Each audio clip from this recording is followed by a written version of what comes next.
Hello dear friends, so welcome to IPTS General Strategy session under Theory of Prelims 3.0 connected by iLearn IAS. So we know that Prelims is the first step to achieve your dream of becoming an IAS officer. Adu matralla, Prelims is given every year by around 13 lakh people. And among that 13 lakh, only around 14,000 people got selected last year, which means only 1 out of 100 people get selected in prelims. Adu matralla prelims clear cheya ennallathu ഒരുപാട് techniques knowledge tricks ഒക്കെ include ചെയ്യപ്പെടുന്ന ഒരു phenomenon ആണ്. So അതെല്ലാം include ചെയ്യണ ഒരു session ആയിരിക്കും നമ്മളുടെ ഇന്നത്തെ general strategy session. So initially we'd like to give you a general overview about what prelims is or what are the requirements for clearing prelims, and after that we have a myth breaker session about the 2023 prelims, because നമ്മുടെ മാർക്കറ്റിൽ ഒരുപാട് myths spread ആയിക്കൊണ്ടിരിക്കുന്നുണ്ട് regarding 2023 prelims. That pattern ഒക്കെ ഒരുപാട് മാറി, നമ്മളിനി പഠിച്ചിട്ട് കാര്യമില്ല എന്നുള്ള രീതിയിലൊക്കെ. സോ അതൊക്കെ റിയാലിറ്റി ആണോ എന്നുള്ളത് നമ്മൾ ലേറ്റർ സെഷനിൽ നമ്മൾ നോക്കിക്കാണും. And along with that, we'd like to introduce a lot of tricks and techniques which will be beneficiary for you to help you in clearing prelims. So ആദ്യം തന്നെ ഒരു ജനറൽ ഓവർവ്യൂ, എന്തൊക്കെയാണ് പ്രിലിംസിന് വേണ്ടത്, പ്രിലിംസ് ക്ലിയർ ചെയ്യാൻ ഓരോ ആസ്പിരൻറ്റിൻ്റെയും requirement എന്താണ്. The first thing which you will be knowing is basic knowledge which you would have already received or which you are about to learn from your basic textbooks like Lakshmikant, Economics in the Baki books, Spectrum. അങ്ങനെ general ബുക്സിൽ or your PCM ബാച്ചിൽ നിങ്ങൾ പഠിക്കണ മിക്ക സബ്ജക്ട്സിൻ്റെയും basic knowledge മതി. അതിൻ്റെ ഒന്നും എക്സ്പെർട്ടീസിലോട്ട് നിങ്ങൾ dive in ചെയ്യേണ്ട കാര്യമില്ല. And along with that you need general awareness about the incidents which is happening around you in your day to day life. അതൊക്കെ എങ്ങനെയാണെന്നുള്ളത് നമ്മൾക്ക് ഓരോ ക്വസ്റ്റ്യൻ ബൈ ക്വസ്റ്റ്യൻ സോൾവ് ചെയ്ത് പോകുന്നതാണ്.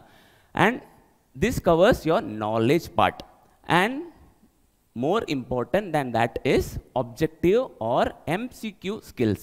Knowledge is one thing, but cracking objective questions എന്നുള്ളത് entirely different thing ആണ്. നിങ്ങൾക്കൊരു knowledge ഉണ്ടായത് കൊണ്ട് മാത്രം നിങ്ങൾക്ക് MCQ അല്ലെങ്കിൽ ഒബ്ജക്റ്റീവ് ക്വസ്റ്റ്യൻസ് ക്ലിയർ ചെയ്യാൻ പറ്റില്ല. മേ ബി നിങ്ങളുടെ പ്രീവിയസ് കോളേജ് എക്സാംസിന് അല്ലെങ്കിൽ JEE എൻട്രൻസ് അല്ലെങ്കിൽ എയിംസ് നീറ്റ് എൻട്രൻസിനൊക്കെ അതൊക്കെ വർക്ക് ചെയ്തിട്ടുണ്ടാവും. But UPSC pattern is quite different from other competitive exams. So ഈ ഒബ്ജക്റ്റീവ് സ്കിൽസ് എന്നുള്ളത് it comes only with practice. And IPTS and theory of prelims 3.0 mostly focus ചെയ്യുന്നതും ഈ skills ആസ്പിരൻസിൽ develop ചെയ്യാൻ വേണ്ടിയിട്ട് ആണ്. And along with that you require positive attitude, because confidence ഇല്ലാതെ നിങ്ങൾക്കൊരു എക്സാമും ക്ലിയർ ചെയ്യാൻ പറ്റില്ല. Before exam when you are covering portions അന്നേരവും നിങ്ങൾക്കൊരു പോസിറ്റീവ് ആറ്റിറ്റ്യൂഡ് വേണം, that you can and you will do this. And exam ടൈമിലാണെങ്കിലും നിങ്ങൾക്ക് ഈ പോസിറ്റീവ് ആറ്റിറ്റ്യൂഡ് വേണം, ബിക്കോസ് എക്സാം ടൈമിൽ പാനിക് ആയാൽ നിങ്ങൾ പഠിച്ചതെല്ലാം മറക്കും. സോ എക്സാം ക്ലിയർ ചെയ്യാൻ പറ്റാതെ ആവും. And last but not the least comes practice.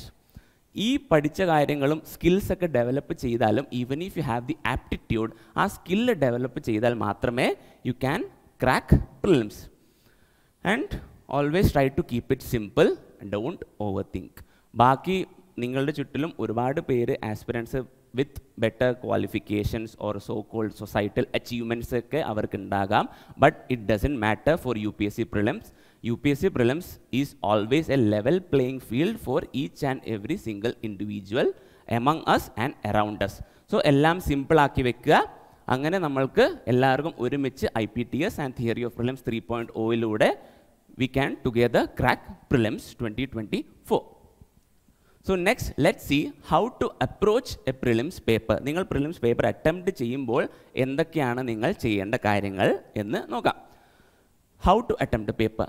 We know that we have got 100 questions which need to be completed in 120 minutes.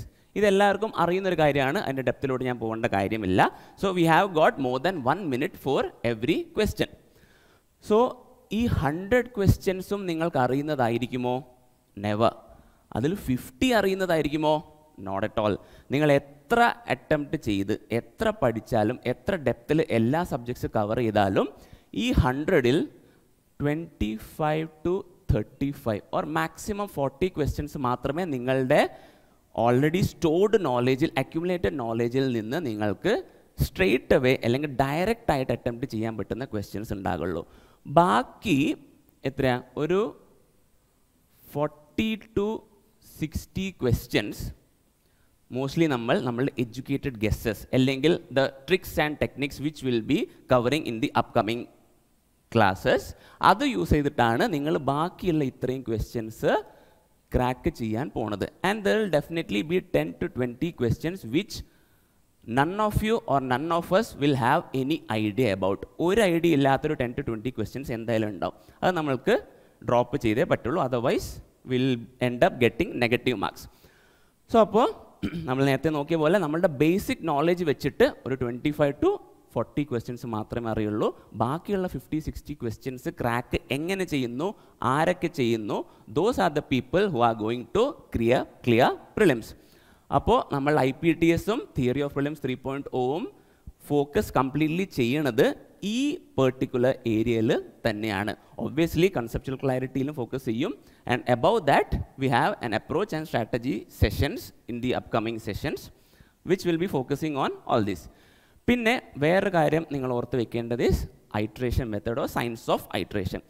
Usually നമ്മൾ ഇതുവരെ ചെയ്തിരുന്ന എക്സാംസ് പണ്ട് കോളേജിലൊക്കെ ചെയ്തിരുന്നത് 1 to 100 ക്വസ്റ്റ്യൻസ് ഉണ്ടെങ്കിൽ സ്ട്രെയിറ്റ് അവേ നമ്മൾ ഒന്നിൽ നിന്ന് തുടങ്ങി ടൈം തീരുമ്പോഴത്തേക്ക് 100th ക്വസ്റ്റ്യൻ നമ്മൾ തീർക്കും. പക്ഷേ UPSC നിങ്ങൾക്കറിയാം സിലബസ് ഈസ് വെരി ഹ്യൂജ്. അപ്പോൾ നിങ്ങളൊരു 1 year 2 years ആയിട്ട് പഠിക്കണ ഒരുപാട് കാര്യങ്ങൾ നിങ്ങളുടെ ബ്രെയിനിൽ അക്യുമുലേറ്റ് ചെയ്യപ്പെട്ട് ഇരിക്കുകയാണ്. സോ ഒരു ക്വസ്റ്റ്യൻ പെട്ടെന്ന് കണ്ട ഉടനെ മേ ബി 6 months ago നിങ്ങൾ പഠിച്ച ആ ഒരു ടോപ്പിക് ക്വസ്റ്റ്യൻ കണ്ട ഉടനെ നിങ്ങൾക്ക് റീകലക്ട് ചെയ്യാൻ പറ്റിയെന്ന് വരില്ല. പക്ഷേ ഒരു ഹാഫ് ആൻ അവർ കഴിഞ്ഞിട്ടായിരിക്കും നിങ്ങളുടെ സബ് കോൺഷ്യസ് മൈൻഡിൽ അത് അകത്ത് കിടന്നിങ്ങനെ ഉരുണ്ട് ഒരു ഹാഫ് ആൻ അവർ കഴിയുമ്പോഴായിരിക്കും ആ ക്വസ്റ്റ്യൻ അല്ലെങ്കിൽ ആ ടോപ്പിക്കിൻ്റെ പോയിന്റ്സ് നിങ്ങൾക്ക് റീകലക്ട് ചെയ്യാൻ പറ്റണത്. So that's why we say to use iteration method rather than going in a straight away path. സോ ഇത് മീൻസ് ഒരു ആദ്യത്തെ ഒരു റൗണ്ട്, അതായത് 1 to 100 ക്വസ്റ്റ്യൻസ് നിങ്ങൾ 1 hour ഒന്ന് റീഡ് ചെയ്ത് പോവുക. 1 hour 60 to 70 minutes എടുത്തിട്ട് അത് മൊത്തം ഒന്ന് റീഡ് ചെയ്ത് പോകുക. ആൻഡ് അതിലാണെങ്കിൽ ഫസ്റ്റ് റൗണ്ടിൽ നിങ്ങൾക്ക് ഈ ഷോർട്ടായിട്ടുള്ള 25 to 35 or 40 ക്വസ്റ്റ്യൻസ് ഉണ്ടല്ലോ, അത് മാത്രം മാർക്ക് ചെയ്യുക. ആൻഡ് 70 minutes കഴിഞ്ഞ് നിങ്ങളുടെ 1 round കഴിഞ്ഞാൽ തന്നെ മൊത്തം ക്വസ്റ്റ്യൻസ് നിങ്ങൾ കണ്ടു കഴിഞ്ഞു. ക്വസ്റ്റ്യൻ എക്സാം പാറ്റേൺ നിങ്ങൾക്ക് മനസ്സിലായി കഴിഞ്ഞു. Whether it's tough or it's easy or moderate ആണോ എന്നുള്ളതൊക്കെ നിങ്ങൾ കണ്ടതിന് ശേഷം സെക്കൻഡ് റൗണ്ടിലോട്ട് പോകുക. ആൻഡ് സെക്കൻഡ് റൗണ്ടിൽ you may take 30 to 40 minutes according to your convenience. ഇതൊന്നും ഹാർഡ് ആൻഡ് ഫാസ്റ്റ് റൂൾസ് അല്ല, ഒരു general opinion or generally followed pattern ആണ്. ഇത് ഫോളോ ചെയ്താൽ it will be beneficial for you. Second റൗണ്ടിൽ ആ 40 എന്നുള്ളത് അറ്റംപ്റ്റ് നിങ്ങൾക്കൊരു 70 to 80 or may be 60 to 75 വരെ നിങ്ങൾ എത്തിക്കണം. And after that comes third round. Second റൗണ്ടിൽ നിങ്ങൾക്ക് 50-50 ചാൻസസ് എടുക്കാൻ പറ്റുന്ന ക്വസ്റ്റ്യൻസ് മാത്രം മാർക്ക് ചെയ്യുക. ആൻഡ് ആഫ്റ്റർ ദാറ്റ് തേർഡ് റൗണ്ടിൽ നിങ്ങൾക്കൊരു ലാസ്റ്റ് 10 to 15 minutesൽ നിങ്ങളുടെ എക്സാമിൻ്റെ ടഫ്നെസ് അനുസരിച്ച് നിങ്ങൾ നമ്പർ ഓഫ് അറ്റംപ്റ്റ്സ് ഡിസൈഡ് ചെയ്യുക. There is no hard and fast rule that you have to attempt 90 or 100 to clear prelims. Questionന്റെ എക്സാമിൻ്റെ ടഫ്നെസ് അനുസരിച്ച് വേണം you have to decide it on the spot. ഭയങ്കര എളുപ്പ എക്സാം ആണെങ്കിൽ you can go for 95 to 100, no doubt. But very tough exam ആണെങ്കിൽ you can limit yourself to 75 to 80 or maximum 85. That's your choice. So അപ്പോൾ third റൗണ്ടിൽ നിങ്ങൾക്ക് ഒരു ഐഡിയയും ഇല്ല എന്നല്ല, എന്നാലും മേ ബി 1 option എലിമിനേറ്റ് ചെയ്യാൻ പറ്റുന്ന ക്വസ്റ്റ്യൻസ് ഒക്കെ ഉണ്ടെങ്കിൽ അതൊക്കെ അറ്റംപ്റ്റ് ചെയ്യുക. ആൻഡ് അങ്ങനെ എക്സാമിൻ്റെ ടഫ്നെസ് അനുസരിച്ച് you have to fix your number of attempts. So പ്രിലിംസിനെ കുറിച്ചുള്ള ഒരു ഓവറോൾ ഐഡിയ നിങ്ങൾക്ക് കിട്ടിയെന്ന് വിചാരിക്കുന്നു. ഇത് ജസ്റ്റ് ഒരു ട്രെയിലർ മാത്രമാണ്. ഇനി അങ്ങോട്ടേക്കുള്ള ബാക്കി നെക്സ്റ്റ് അപ്കമിങ് സെഷൻസിലൊക്കെ നിങ്ങൾക്ക് ഒരുപാട് ഡീറ്റെയിൽഡ് സെഷൻസ് ഒക്കെ പ്രിലിംസിനെ കുറിച്ച് കിട്ടുന്നതായിരിക്കും. 2023 പ്രിലിംസ് ഞാൻ ഓൾറെഡി പറഞ്ഞിരുന്നു. അത് കഴിഞ്ഞപ്പോൾ തന്നെ ഒരുപാട് മിത്സ് ആൻഡ് ഒപ്പീനിയൻസ് നമ്മുടെ മാർക്കറ്റിൽ കണ്ടുകൊണ്ടിരുന്നിരുന്നു. ഇതൊക്കെ കുറച്ച് ഫേമസ് ആൻഡ് വൈറൽ ട്വീറ്റ്സ് ആയിരുന്നു after 2023 prelims. So aspirants have commented that 2023 prelims was a bizarre paper. It has no structure, no themes, no elimination, no objective, no purpose, no pattern. Before 2023, you should know something about everything. But after 2023, you should know everything about everything. Prelims exam കഴിഞ്ഞ് പുറത്തോട്ട് വന്ന ഒരു majority സ്റ്റുഡൻസും പറഞ്ഞിരുന്ന dialogues ആണ് ഇത്. So still we can see people around you, അല്ലെങ്കിൽ last year attempt കൊടുത്തിരിക്കുന്ന students ആണെങ്കിൽ അവരൊക്കെ പറയുന്നതായിട്ട് നിങ്ങൾ കേട്ടിട്ടുണ്ടാകും ദാറ്റ് ഈ പാറ്റേൺ വെച്ച് UPSC പോവുകയാണെങ്കിൽ നമ്മൾ ഇനി അറ്റംപ്റ്റ് കൊടുത്തിട്ടോ നമ്മൾ പഠിച്ചിട്ടോ കാര്യമില്ല, നമ്മൾ ബേസിക് സബ്ജക്ട്സ് ഒന്നും പഠിച്ചിട്ട് നമ്മൾക്ക് ക്ലിയർ ചെയ്യാം എന്നുള്ളൊരു കോൺഫിഡൻസ് ഇനി കിട്ടാൻ പോണില്ല. ഇത്രയും നാൾ ഒരു വിശ്വാസം ഉണ്ടായിരുന്നു ദാറ്റ് നെക്സ്റ്റ് ഇയറിൽ കുറച്ചുകൂടെ പഠിച്ചിട്ടുണ്ടെങ്കിൽ നമ്മൾക്ക് ക്ലിയർ ചെയ്യാൻ പറ്റും, ഈ പാറ്റേൺ ആണെങ്കിൽ നമുക്ക് ക്ലിയർ ചെയ്യാൻ പറ്റില്ല എന്ന് തറപ്പിച്ച് അറ്റംപ്റ്റ് നിർത്തിപ്പോയ ആൾക്കാരും ഉണ്ട്. ബട്ട് അതൊക്കെ കറക്റ്റ് ആണോ? Will see in the upcoming slides. So already പറഞ്ഞ കാര്യങ്ങൾ തന്നെയാണ്. Perceptions after 2023, people say it was a completely factual paper. Elimination of elimination technique, elimination method നമ്മൾ ഇത്രയും നാൾ യൂസ് ചെയ്തിരുന്നത് UPSC കംപ്ലീറ്റ്ലി എലിമിനേറ്റ് ചെയ്തു എന്നാണ് പറയപ്പെടുന്നത്. No repeated themes, no structure or pattern. ഇതെല്ലാം കറക്റ്റ് ആയിരുന്നോ? No, not at all. അത് നമ്മൾക്ക് വിത്ത് പ്രൂഫ് തന്നെ നമ്മൾക്ക് നോക്കാം. So before solving the questions, let's see the prelims cut off trend in the past 5 years. 2018 തൊട്ട് prelims cut off has been less than 100. അത് gradually കുറഞ്ഞ് വന്ന് 2021 ആയപ്പോഴത്തേക്കും ഇറ്റ് ഡ്രോപ്ഡ് ടു 88. 22-ലായിരുന്നപ്പോഴും it was almost around 88 to 90, and 23-ൽ also the predicted cut off has been in the same range. Cut off അവിടെ ഇച്ചിരി കൂടി കുറയുന്നുണ്ടെങ്കിൽ അതിൻ്റെ reason is CSAT was quite tougher. So CSAT qualify ചെയ്യാൻ പറ്റാതിരുന്നുകൊണ്ടാണ് GSൻ്റെ കട്ട് ഓഫ് കുറയുന്നത്. ബട്ട് GSൻ്റെ ടഫ്നെസ് ഒരുപാട് കൂടിയതുകൊണ്ട് അല്ല. Because you can see predicted cut off ഈ ഒരു റേഞ്ചിൽ തന്നെയാണ് നിൽക്കുന്നത്. അപ്പോൾ പിന്നെ on what basis do other people say that prelims trend has changed drastically or clearing prelims has become a humongous task?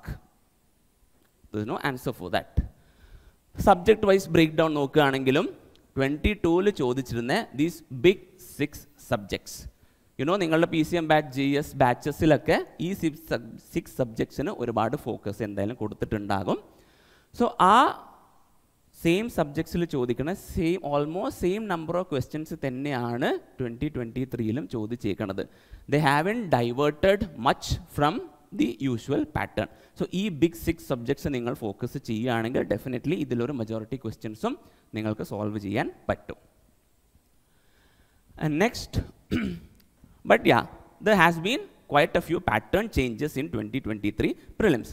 നോക്കുകയാണെങ്കിൽ assertion and reasoning type questions UPSC ആദ്യമായിട്ട് introduce ചെയ്തു. അതിന് മുന്നേത്തെ ഒരു 3-5 yearsൽ we haven't seen such type of questions.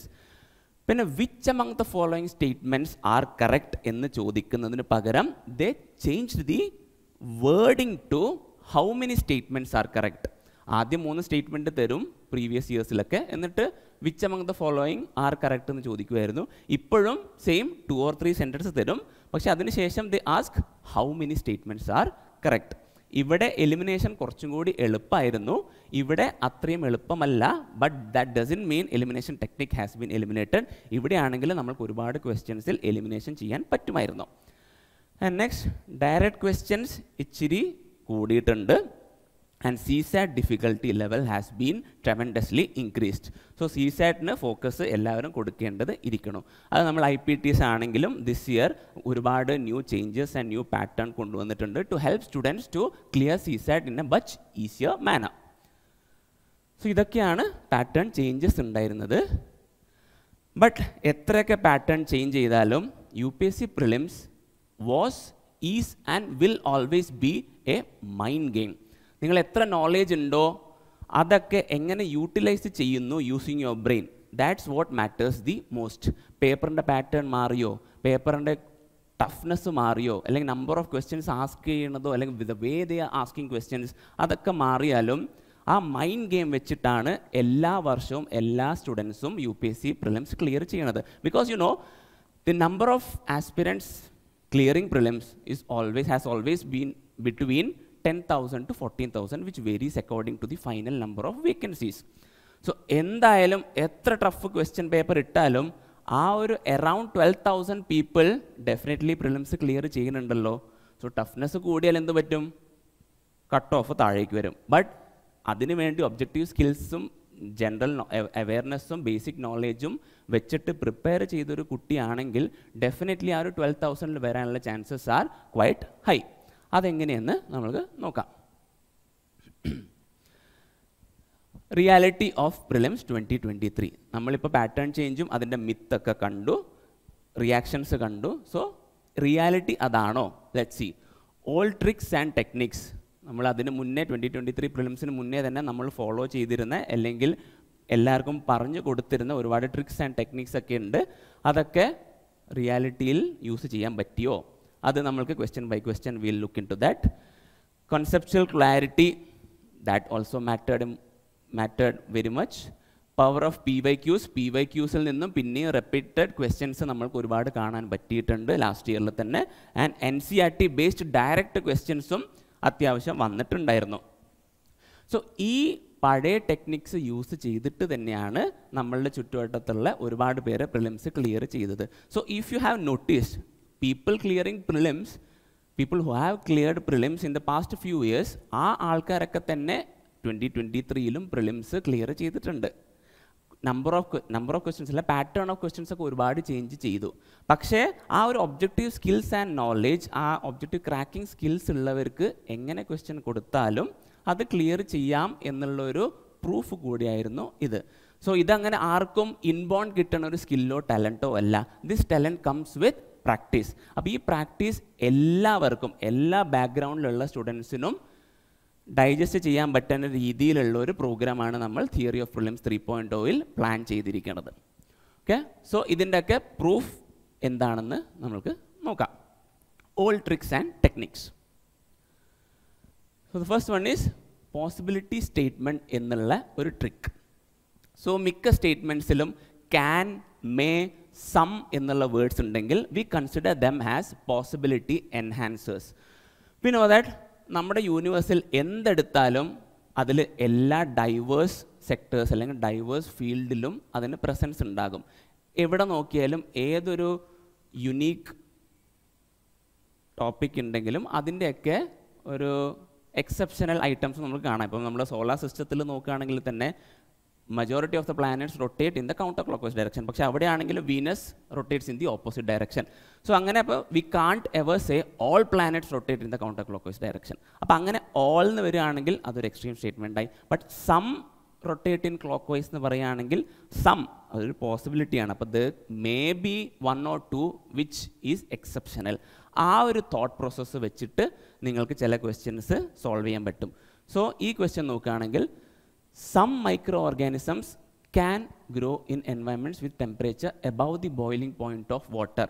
May be അത് കാണുമ്പോൾ തന്നെ boiling പോയിന്റിൽ എല്ലാ ജേംസും മൈക്രോബ്സും ചത്തുപോകും എന്നാണല്ലോ നമ്മൾ പഠിച്ചിരിക്കണേ. But still the can be some. അതുകൊണ്ടാണ് ഈ some can, it mentions possibility. But നമ്മൾക്കറിയില്ല എന്നാണെങ്കിലും മേ ബി ഒരു ഡയറക്റ്റ് നോളേജ് ഇതിനെക്കുറിച്ച് ഉണ്ടാവണമെന്നില്ല. പക്ഷേ എന്നാലും one can easily assume some എന്നല്ലേ പറയുള്ളൂ. സോ ഏതെങ്കിലും ഒരു മൈക്രോ ഓർഗാനിസം ഉണ്ടായാൽ തന്നെ ഈ സ്റ്റേറ്റ്മെൻറ്റ് കറക്റ്റ് ആവുകയാണ്. Some microorganisms can grow in environments with temperature below the freezing point of water. നമ്മുടെ മറിയാന ട്രഞ്ചിലൊക്കെ 9 kilometers ഡീപ്പ് ഏരിയ ആണ്. അവിടെയും എന്തൊക്കെ ഒരുപാട് സ്പീഷീസ് ഉണ്ട്. നമ്മൾക്ക് എന്തൊക്കെയാണ് അവിടെ ഉള്ളതെന്നുള്ളത് നമ്മൾക്ക് ഐഡിയ ഇല്ല. പക്ഷേ V can assume there can be a lot of species which some would have seen in National Geographic Channel and all. So അത് കണ്ടിട്ടില്ലെങ്കിലും ഇങ്ങനത്തെ ഒരു സ്റ്റേറ്റ്മെൻറ്റ് വരികയാണെങ്കിൽ you can easily assume it to be correct. Some microorganisms can grow in highly acidic environment with pH below 3. ഇതൊക്കെ നിങ്ങൾക്ക് അറിയില്ലെങ്കിലും ഇതെല്ലാം some can എന്നുള്ളതായതുകൊണ്ട് you can assume all of them to be correct. So ഇതിപ്പോഴും first time നിങ്ങൾ ഈ ഒരു technique അറിയാതെ നിങ്ങൾ ഫസ്റ്റ് ടൈം നിങ്ങൾ ഇങ്ങനത്തെ ഒരു ക്വസ്റ്റ്യൻ കാണുകയാണെങ്കിൽ definitely students may have the tendency to eliminate all of them. പക്ഷേ ഈ ഒരു ഐഡിയ ഇതൊരു പോസിബിലിറ്റി എൻഹാൻസർ ആണ്. സോ ഈ ഒരു കോൺസെപ്റ്റ് നിങ്ങളുടെ ബ്രെയിനിൽ ഉണ്ടെങ്കിൽ you will think in a different way and at the end up getting it right.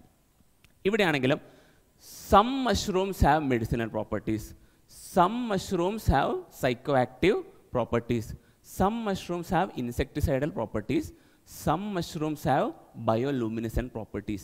എല്ലാ മഷ്റൂംസിനും ഉണ്ടാവുമെന്ന് പറയണില്ല. അപ്പോൾ ചിലപ്പോൾ ഏതെങ്കിലും മഷ്റൂംസിന് ഉണ്ടാവാം. ആ ഒരു വേ ഓഫ് തിങ്കിങ് ആണ് നമ്മൾക്കിവിടെ വേണ്ടത്. സോ ഇതെല്ലാം പോസിബിലിറ്റി എൻഹാൻസേഴ്സ് ആണ്. So the answer becomes only 3 അല്ല, answer becomes all 4 statements are correct. And the next comes logical judgments. ചില ക്വസ്റ്റ്യൻസ് ഉണ്ടാവും, നിങ്ങൾക്ക് ഒരു ഐഡിയ ഇല്ല, നിങ്ങൾ ആ ക്വസ്റ്റ്യൻസ് ആ ടോപ്പിക്കിനെ കുറിച്ച് നിങ്ങൾ ഒരിക്കലും കേട്ടിട്ടുണ്ടാവില്ല.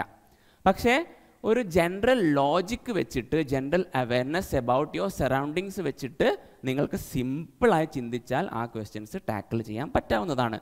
ഇവിടെ നമുക്ക് നോക്കാം.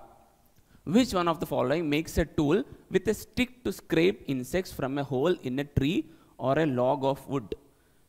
ഈ ഒരു കോൺസെപ്റ്റ് നമ്മൾ ചിലപ്പോൾ ഒരിക്കലും കേട്ടിട്ടുണ്ടാവണമെന്നില്ല. പക്ഷേ നിങ്ങൾ തന്നെ ഒന്ന് ആലോചിച്ച് നോക്കുക. ഒരു ടൂൾ എടുക്കുക, ഇൻസെക്ട്സിനെ എങ്ങനെ കറക്കിയിട്ട് ഇൻസെക്ട്സിനെ സ്ക്രേപ്പ് ചെയ്യുക from a hole in a tree. അപ്പം ഇങ്ങനെ കൈ പിടിച്ച് ഇങ്ങനെ കറക്കി ഇൻസെക്ട്സിനെ എടുക്കണം എന്നുള്ളൊരു ആക്ടിവിറ്റി ചെയ്യണമെന്നുണ്ടെങ്കിൽ കൈ വേണം, ഫിംഗേഴ്സ് വേണം, ഈ ഒരു മൂവ്മെൻറ്റ് ചെയ്യാൻ പറ്റണം. ഓപ്ഷൻസ് നോക്കുകയാണെങ്കിൽ ഫിഷിംഗ് ക്യാറ്റിനൊരു ലോഗൊക്കെ പിടിച്ച് ഇങ്ങനെ ചെയ്യാനുള്ള കഴിവുണ്ടാവുമോ? After all it's a cat, we know cats can't hold sticks. Orangutan മങ്കിയാണ് possibility, not monkey, ape actually. Otter, sloth ബെയറിലും ഒറാങ്ങുട്ടാനിലും മേ ബി ഒരു കൺഫ്യൂഷൻ വരാൻ ചാൻസ് ഉണ്ട്. പക്ഷെ എന്നാലും യു ക്യാൻ എന്താ പറയണ്ടത്, കൺക്ലൂഡ് ദാറ്റ് സ്ലോത്ത് ബെയറിനേക്കാളും കൂടുതൽ possibility of using hand like a human being ആർക്കാണുള്ളത്? ഒറാങ്ങുട്ടാൻ. സോ അങ്ങനെ you can conclude with orangutan. ഈ ക്വസ്റ്റ്യൻ നോക്കുകയാണെങ്കിൽ which of the following organisms perform waggle dance for others of their kin to indicate the direction and distance to a source of their food? അപ്പോൾ ഇവിടെ എന്താണ്, ഒരു group വർക്കാണ് indicate ചെയ്യുന്നത്. ഒരു insect food കാണുകയാണ്, അത് ബാക്കി ഫാമിലിയെ മൊത്തം വിളിച്ച് ഫുഡ് കാണിച്ചു കൊടുക്കുന്ന ഒരു ടൈപ്പ് ഓഫ് ഡാൻസ് ആണ് ഇവിടെ. സോ വി നോ ഈ ഒരു ഗിവൻ ഓപ്ഷൻസിൽ മോസ്റ്റ്ലി ഗ്രൂപ്പായിട്ട് ആക്ട് ചെയ്യണം, അല്ലെങ്കിൽ ഫുഡ് കളക്ഷൻ ഗ്രൂപ്പായിട്ട് ചെയ്യണ ടീം ആരാണ്? ബട്ടർഫ്ലൈസ് മോസ്റ്റ്ലി 1-2 നമ്മൾ ഒരുമിച്ച് കാണാറുള്ളൂ. ഡ്രാഗൺ ഫ്ലൈസ് ആണെങ്കിലും തുമ്പി, we don't see them in groups. Honey bee ആണ് എപ്പോഴും ഗ്രൂപ്പായി നടന്ന് ഗ്രൂപ്പായിട്ട് ഹണി ബി ഹൈവൊക്കെ ഉണ്ടാക്കി വെക്കുന്ന ടീംസ്. വാസ്പ് ആണെങ്കിലും അതിനെ നമ്മൾ ഇൻഡിവിജ്വലായിട്ട് കാണാറുള്ളൂ. ബട്ട് ഹണി ബീസ് ആണെങ്കിൽ they always travel in groups. അപ്പോൾ ഇത് നിങ്ങൾക്ക് അറിയാത്തൊരു കാര്യമാണെങ്കിലും ഈ ഒരു ജസ്റ്റ് സിമ്പിൾ ലോജിക്ക് വെച്ചിട്ട് നിങ്ങൾക്കിത് ക്ലിയർ ചെയ്യാൻ പറ്റും. And then comes extreme statements. നമ്മൾ നേരത്തെ പോസിബിലിറ്റി എൻഹാൻസേഴ്സ് കണ്ടു, ഇവിടെ കംസ് എക്സ്ട്രീം സ്റ്റേറ്റ്മെൻറ്റ്സ്. ദാറ്റ് ഒരു സ്റ്റേറ്റ്മെൻറ്റിൻ്റെ wordings will be very extreme, that it's too extreme to become true. ഇവിടെ നോക്കുകയാണെങ്കിൽ with reference to coal-based thermal power plants in India, consider the following statements. None of them uses seawater. ഞാൻ നേരത്തെ പറഞ്ഞത് നമ്മളുടെ വേൾഡിൽ തന്നെ യൂണിവേഴ്സിലാണെങ്കിലും എല്ലാത്തിനും എക്സെപ്ഷൻസ് കാണും മിക്ക സാധനങ്ങൾക്കും. So none of dum uses sea water എന്ന് പറഞ്ഞാൽ ഏതെങ്കിലും ഒരു ഐലൻഡിലുള്ളതോ അല്ലെങ്കിൽ ഏതെങ്കിലും ഒരു കോസ്റ്റൽ ഏരിയയിലുള്ള ഏതെങ്കിലും ഒരു power plant sea water use ചെയ്യുന്നുണ്ടാവാം. നിങ്ങൾക്ക് ആ സ്പെസിഫിക് ഫാക്ച്വൽ നോളേജ് വേണമെന്നില്ല. പക്ഷേ ജസ്റ്റ് ഈ ഒരു തോട്ട് മതി, ഓക്കെ അത് എവിടെയെങ്കിലും ഉണ്ടാവാം എന്നുള്ളൊരു തോട്ട് മാത്രം മതി. None of them is set up in water stressed district, none. And none of them is privately owned. ഇതിൻ്റെ ഫാക്ച്വൽ ഇൻഫർമേഷൻ നിങ്ങൾക്കില്ലെങ്കിലും എല്ലാം നണ്ണാണ്, എക്സ്ട്രീം സ്റ്റേറ്റ്മെൻ്റ് ആണ്. So you can assume all of them to be incorrect. Same is applicable here. Statement 1, marsupials are not naturally found in India. ഇത് നിങ്ങൾക്ക് ചിലപ്പോൾ അറിയുന്നുണ്ടാകാം, because മാർസുപ്പിയൽസ് എന്ന് പറയുമ്പോൾ നമ്മളുടെ മനസ്സിൽ ആദ്യം വരുന്ന ആരാ? കാംഗറു പോലെയുള്ള പോക്കറ്റുള്ള animals are not naturally found in India. നമ്മൾക്ക് ചുറ്റുവട്ടത്തിൽ നമ്മൾ കാണാറില്ല, കാംഗറു ഉള്ളതായിട്ട് അറിയില്ല. പക്ഷേ മാർസുപ്പിയൽ ഫാമിലിയിൽ വേറെ ആരെങ്കിലും ഉണ്ടോ എന്നുള്ളത് നമ്മൾക്ക് അറിയില്ല. ഇപ്പം നോർത്ത് ഈസ്റ്റിലൊക്കെ എന്തൊക്കെ ആനിമൽസ് ആക്ച്വലി ഉള്ളതെന്നുള്ളത് നമ്മൾക്ക് അത്രയും അവയർനെസ് ഇല്ലാത്ത കാര്യമാണ്. സോ ഈ സ്റ്റേറ്റ്മെൻറ്റ് നമുക്ക് അവിടെ തൽക്കാലം ഹോൾഡിൽ വയ്ക്കാം. Marsupials can thrive only in mountain grasslands with no predators.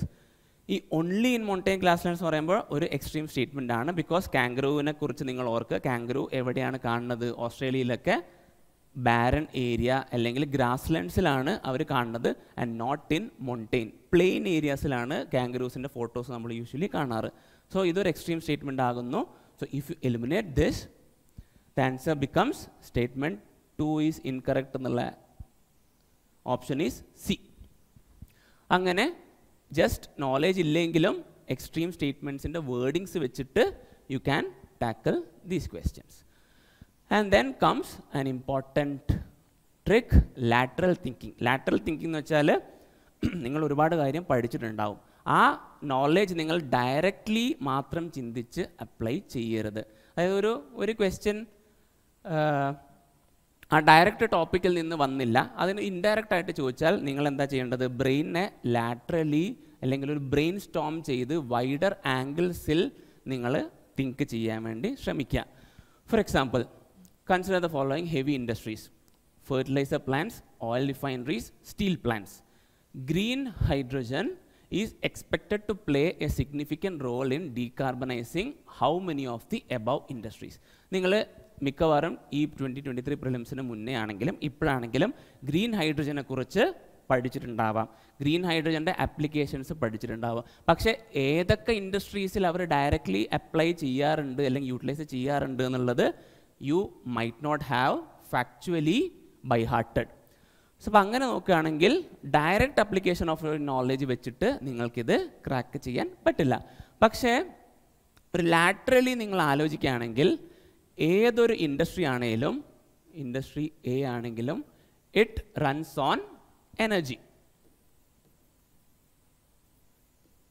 അപ്പം മോസ്റ്റ്ലി അറ്റ് പ്രസൻറ്റ് നമ്മൾ യൂസ് ചെയ്യണത് മിക്കതും കോൾ പവർ പ്ലാന്റ്സ് അല്ലെങ്കിൽ ബാക്കി ഇലക്ട്രിസിറ്റിയാണ്. അതെല്ലാം മോസ്റ്റ്ലി കാർബൺ ഇൻറ്റൻസിറ്റി കൂടുതലുള്ള ഇൻഡസ്ട്രീസാണ്. ഇത് എല്ലാവർക്കും അറിയുന്ന കാര്യമാണ്. പക്ഷേ ഗ്രീൻ ഹൈഡ്രജൻ നമ്മൾ യൂസ് ചെയ്തിട്ട് ഗ്രീൻ ഹൈഡ്രജൻ വഴി പ്രൊഡ്യൂസ് ചെയ്യുന്ന എനർജി നമ്മൾ ഈ എ എന്നുള്ള ഇൻഡസ്ട്രിക്ക് കൊടുക്കുകയാണെങ്കിൽ ഒബ്വിയസ്ലി ഈ കാർബൺ ഇൻറ്റൻസിറ്റി കൂടുതലുള്ള സോഴ്സ് നമ്മൾ ഒഴിവാക്കുകയാണ്, ആൻഡ് കാർബൺ ഫ്രീ സോഴ്സ് നമ്മളിവിടെ കൊടുക്കുകയാണ്. അപ്പോൾ ഏത് ഇൻഡസ്ട്രി ആണെങ്കിലും എനർജി കൺസ്യൂം ചെയ്യുന്ന ഒരു ഇൻഡസ്ട്രിക്ക് റിന്യൂവബിൾ എനർജി കൊടുത്താൽ അവിടെ ഡീകാർബണൈസേഷൻ എന്നുള്ള പ്രോസസ്സാണ് നടക്കുന്നത്. കാർബൺ ഹൈഡ്രോ കാർബൺസിൻ്റെ യൂസേജ് കുറക്കുകയാണ്. അത് irrespective of whichever industry or agriculture or household it is. ഈ ഒരു കോൺസെപ്റ്റാണ് നിങ്ങൾ ആലോചിക്കേണ്ടത്. ഗ്രീൻ ഹൈഡ്രജൻ്റെ ഡയറക്റ്റ് ഫാക്ട്സ് മാത്രം ആലോചിക്കരുത്, അതുവഴി അതിന് പകരം ലാറ്ററലി ഇങ്ങനെ ആലോചിച്ചിട്ട് നിങ്ങൾക്ക് കൺക്ലൂഡ് ചെയ്യാം എന്ത്? That all 3 are correct. Because ഇവിടെ ജസ്റ്റ് എനർജി യൂസേജിനെ പറ്റി മാത്രമാണ് പറയുന്നത്. ഫെർട്ടിലൈസർ പ്ലാന്റ്സിൽ നമ്മൾ ഗ്രീൻ ഹൈഡ്രജൻ ഡയറക്റ്റ്ലി യൂസ് ചെയ്യുന്നുണ്ടോ അല്ലെങ്കിൽ ഓയിൽ റിഫൈനറിയിൽ ഡയറക്റ്റ്ലി ഗ്രീൻ ഹൈഡ്രജൻ യൂസ് ചെയ്യുന്നുണ്ടോ എന്നുള്ളതല്ല ക്വസ്റ്റ്യൻ. ഗ്രീൻ ഹൈഡ്രജൻ വെച്ചിട്ട് എവിടെയൊക്കെ ഡീകാർബണൈസേഷൻ നടക്കാം എന്നുള്ളത് മാത്രമാണ് question. And next, self help ഗ്രൂപ്പിൻ്റെ ക്വസ്റ്റ്യൻ. ഇതിൻ്റെ വീഡിയോ ചിലപ്പം iLearnൻ്റെ വീഡിയോ ചിലപ്പോൾ നിങ്ങൾ ഓൾറെഡി കണ്ടു കാണും, പക്ഷെ എന്നാലും ഞാൻ quickly will glance through this. Self help ഗ്രൂപ്പിനെ കുറിച്ച് നിങ്ങളെല്ലാവരും കേട്ടിട്ടുണ്ടാവാം. അതിൻ്റെ ഡയറക്റ്റ് പ്രൊവിഷൻസോ പോളിസീസോ എല്ലാവരും ബൈ ഹാർട്ട് ചെയ്തിരിക്കണമെന്ന് ഇല്ല. So self help groups program was originally initiated by the State Bank of India by providing micro credit to the financially deprived.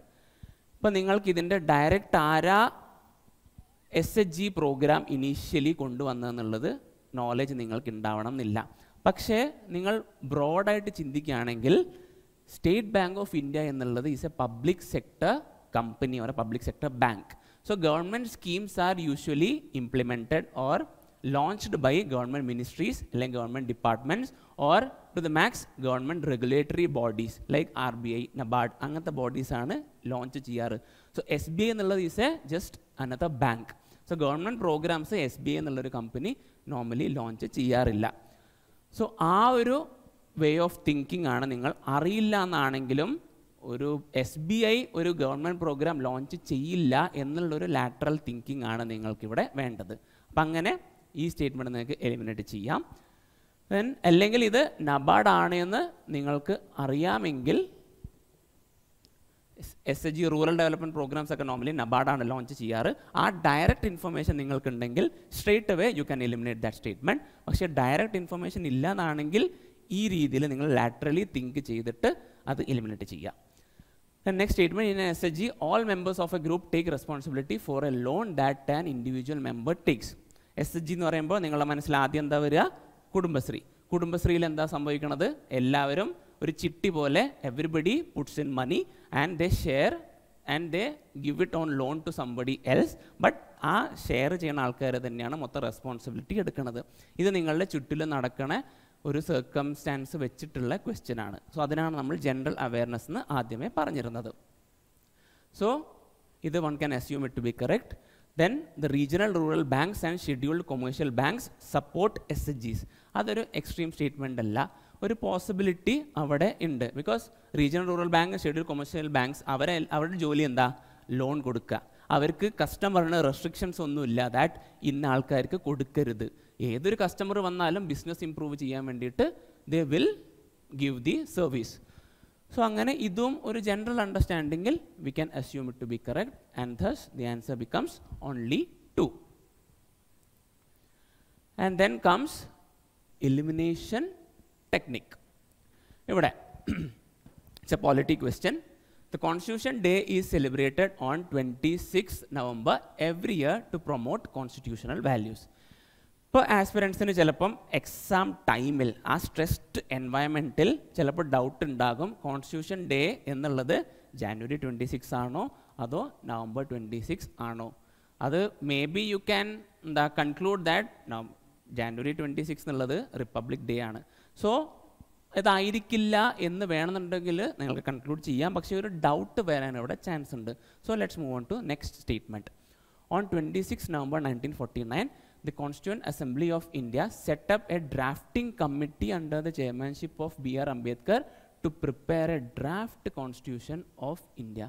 ഇത് ഒന്നെങ്കിൽ modern ഇന്ത്യയിലെ മോഡേൺ ഹിസ്റ്ററിയിലെ നോളേജ് വെച്ചിട്ട് you can conclude that independence കിട്ടുന്നതിന് മുന്നേ തന്നെ നമ്മൾ കോൺസ്റ്റിറ്റ്യൂന്റ് അസംബ്ലിയും ഡ്രാഫ്റ്റിംഗ് കമ്മിറ്റിയും ഒക്കെ ഫോം ചെയ്തിട്ടുണ്ടായിരുന്നു. ആ നോളേജ് ഇല്ലെങ്കിൽ അല്ലെങ്കിൽ നമുക്കറിയാം 26 November 1949 പ്രിയാമ്പിൾ നമ്മൾ അഡോപ്റ്റ് ചെയ്തത്, അല്ലെങ്കിൽ Jan 26 1950 നമ്മൾ ഫുൾ കോൺസ്റ്റിറ്റ്യൂഷൻ അഡോപ്റ്റ് ചെയ്യണത്. സോ ജസ്റ്റ് 2 months മുന്നേ നമ്മൾ ഡ്രാഫ്റ്റിംഗ് കമ്മിറ്റി ഉണ്ടാക്കിയിട്ട് കാര്യമുണ്ടോ? 2 months കോൺസ്റ്റിറ്റ്യൂഷൻ ഉണ്ടാക്കാൻ പറ്റുമോ? ഇല്ല. സോ അങ്ങനെ ഒരുപാട് പോസിബിലിറ്റീസ് വെച്ചിട്ട് നോക്കുകയാണെങ്കിൽ one can conclude this statement to be incorrect. അങ്ങനെ ഈ ഒരൊറ്റ സ്റ്റേറ്റ്മെൻറ്റ് ഇൻകറക്റ്റ് ആണെന്ന് മനസ്സിലാക്കിയാൽ തന്നെ എലിമിനേഷൻ മെത്തേഡ് വഴി we can reach at option C as the answer.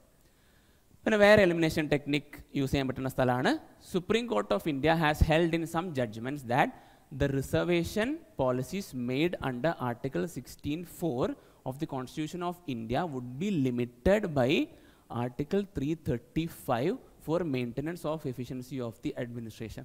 ഈ ക്വസ്റ്റ്യൻ വായിച്ച് തീരുമ്പോഴത്തേക്കും ആളുടെ ശ്വാസം പോവും. മാത്രമല്ല ആർട്ടിക്കിൾ 335, ആർട്ടിക്കിൾ 16(4) ഇതൊന്നും ചിലപ്പം അറിയണമെന്നില്ല. ആർട്ടിക്കിൾ 335 ഒക്കെ നമ്മൾ ഒരിക്കലും ബൈ ഹാർട്ട് പഠിക്കാത്തൊരു കാര്യമാണ്. അപ്പോൾ മോസ്റ്റ്ലി പറ്റണത് എന്താണെന്ന് വെച്ചാൽ ഇത് വായിക്കുമ്പോഴത്തേക്ക് ആൾക്കാരുടെ എക്സാം ഹാളിനകത്ത് കിളി പോവും. So they tend to skip such questions. ഈ ക്വസ്റ്റ്യൻസ് ഒക്കെ വൺ റീഡിൽ തന്നെ ആദ്യ സ്റ്റേറ്റ്മെൻറ്റ് വായിച്ചിട്ട് മാത്രമാണ് കുട്ടികൾ ലാസ്റ്റ് ഇയറിൽ പ്രീ ജഡ്ജ്മെൻറ്റിലായത് that UPSC Prelims 2023 is very tough and we can't use any of our elimination method. പക്ഷേ അന്നേരം പേഷ്യൻ്റ് ആയിട്ടിരിക്കുക, പ്രസൻസ് ഓഫ് മൈൻഡ് വെച്ചിട്ട് നിങ്ങൾ നെക്സ്റ്റ് സ്റ്റേറ്റ്മെൻറ്റ് വായിക്കുക.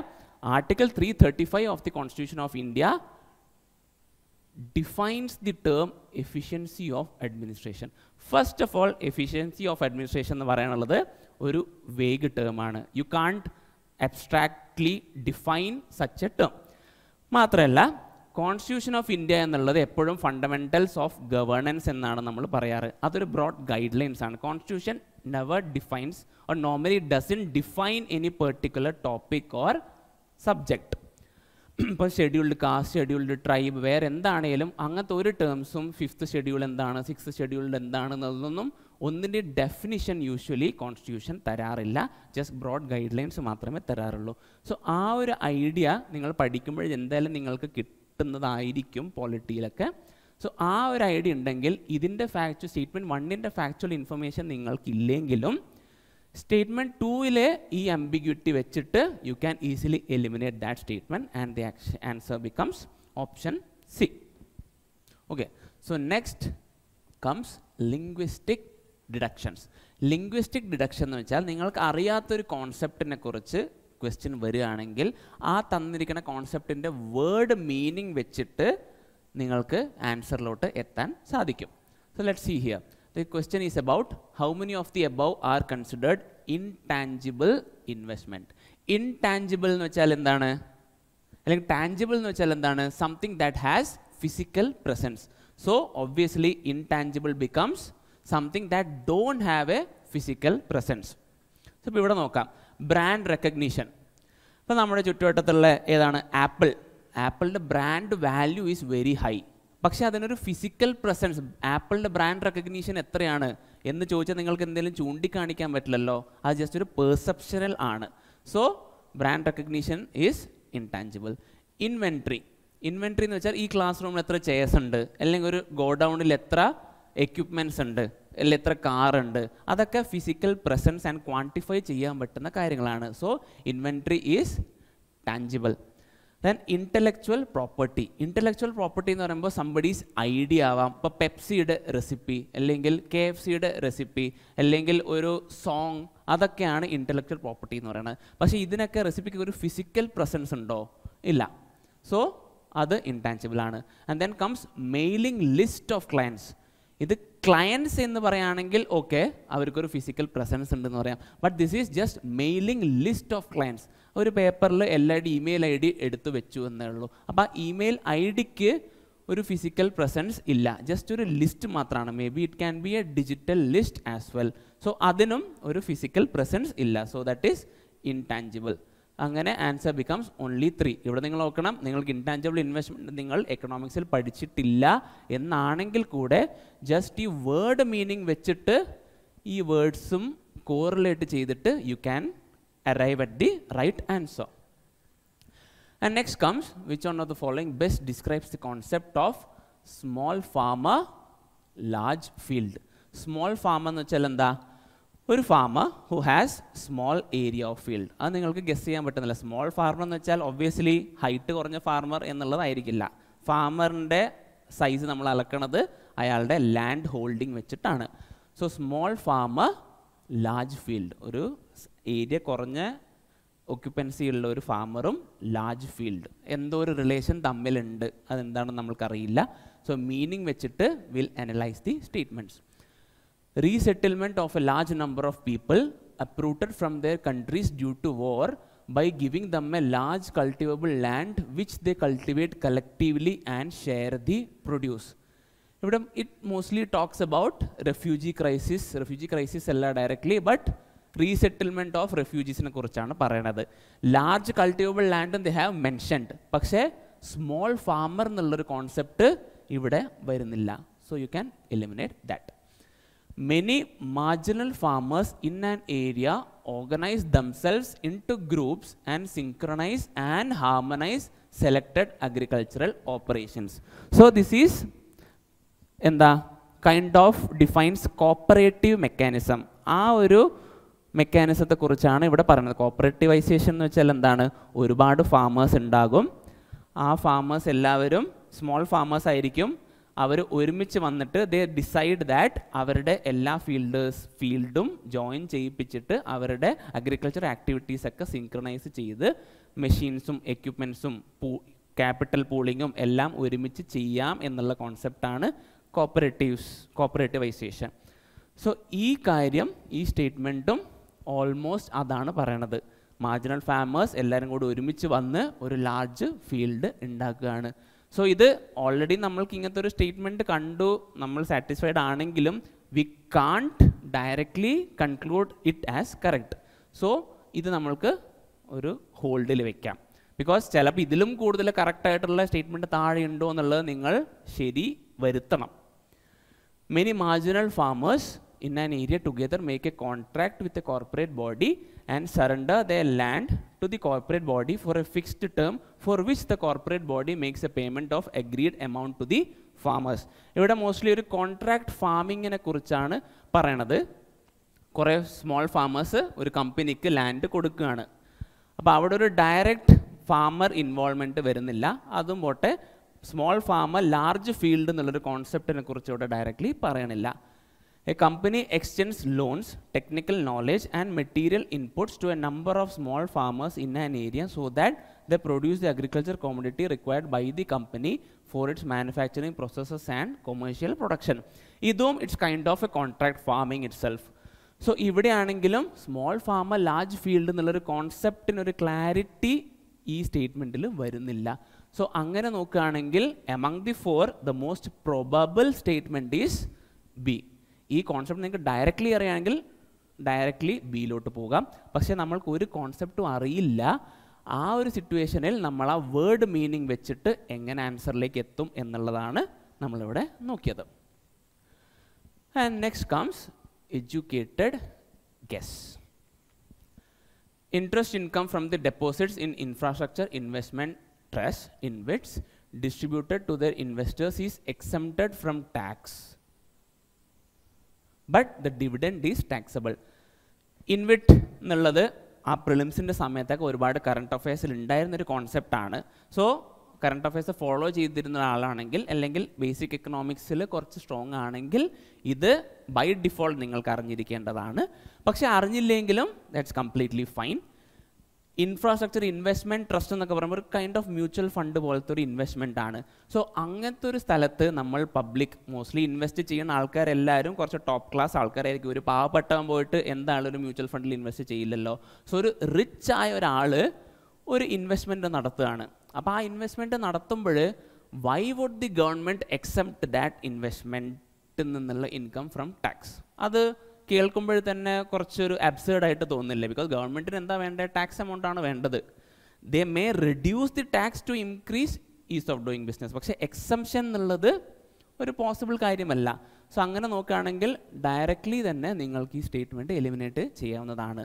സോ ഇത് ഒരു എന്താ പറയണ്ടേ, ഈസിലി വരുന്ന ഒരു അസംഷൻ ഓർ ഗസ് അല്ല. ഇച്ചിരി റിസ്കി ആണ്. പക്ഷേ പ്രിലിംസിൽ നമ്മൾ നേരത്തെ കണ്ടതുപോലെ 20 to 40 ക്വസ്റ്റ്യൻസ് മാക്സ് നിങ്ങൾക്ക് അറിയുന്നതായിരിക്കും. ബാക്കി 50-40 ക്വസ്റ്റ്യൻസ് നിങ്ങൾ ഇതേപോലത്തെ ഗസ് വർക്ക് ചെയ്തിട്ട് കിട്ടുന്നതാണ്. സോ ഇങ്ങനത്തെ കുറച്ച് ഗസ്സസ് നിങ്ങൾ ചെയ്യണം. I know it's not that simple. എല്ലാവർക്കും പെട്ടെന്ന് ഗ്രാസ്പ് ചെയ്യാൻ പറ്റുന്ന രീതിയിലുള്ള ഗസ്സസ് അല്ല. പക്ഷേ നമ്മുടെ IPTS തിയറി ഓഫ് പ്രിലിംസിൽ നമ്മൾക്ക് ഇങ്ങനത്തെ ടെക്നിക്സ് ഒക്കെ തന്നെയാണ് നമ്മൾ ഒരുപാട് പറഞ്ഞു തരുന്നതും. And will make it and will ensure that you all follow those tricks.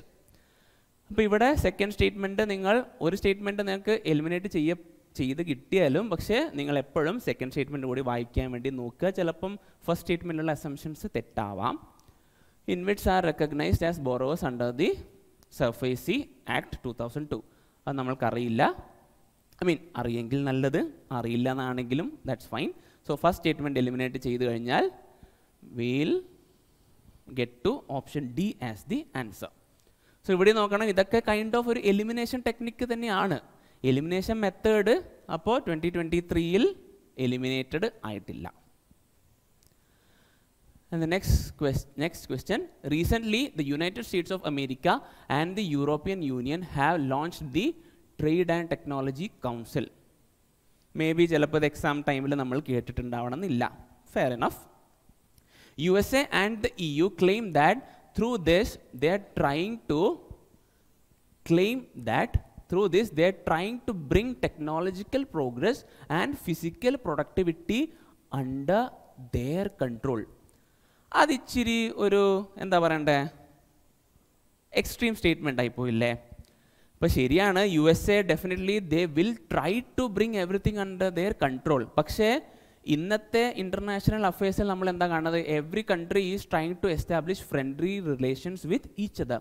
So obviously ഇങ്ങനെ ഒരു എക്സ്ക്ലൂസീവ് അല്ലെങ്കിൽ ഒരു പബ്ലിക് ക്ലെയിം അവർ നടത്താനുള്ള ചാൻസ് വളരെ കുറവാണ്. സോ അങ്ങനെ എന്താ എല്ലാം അണ്ടർ ദെയർ കൺട്രോൾ കൊണ്ടുവരുന്നുള്ളത്. സോ അങ്ങനെ ഒരു എഡ്യൂക്കേറ്റഡ് മാനറിൽ നിങ്ങൾക്ക് ഈ സ്റ്റേറ്റ്മെൻറ്റ് എലിമിനേറ്റ് ചെയ്യാവുന്നതാണ്. So you should remember that trade and technology കൗൺസിലിനെ കുറിച്ച് എനിക്കൊരു ഐഡിയയും ഇല്ല.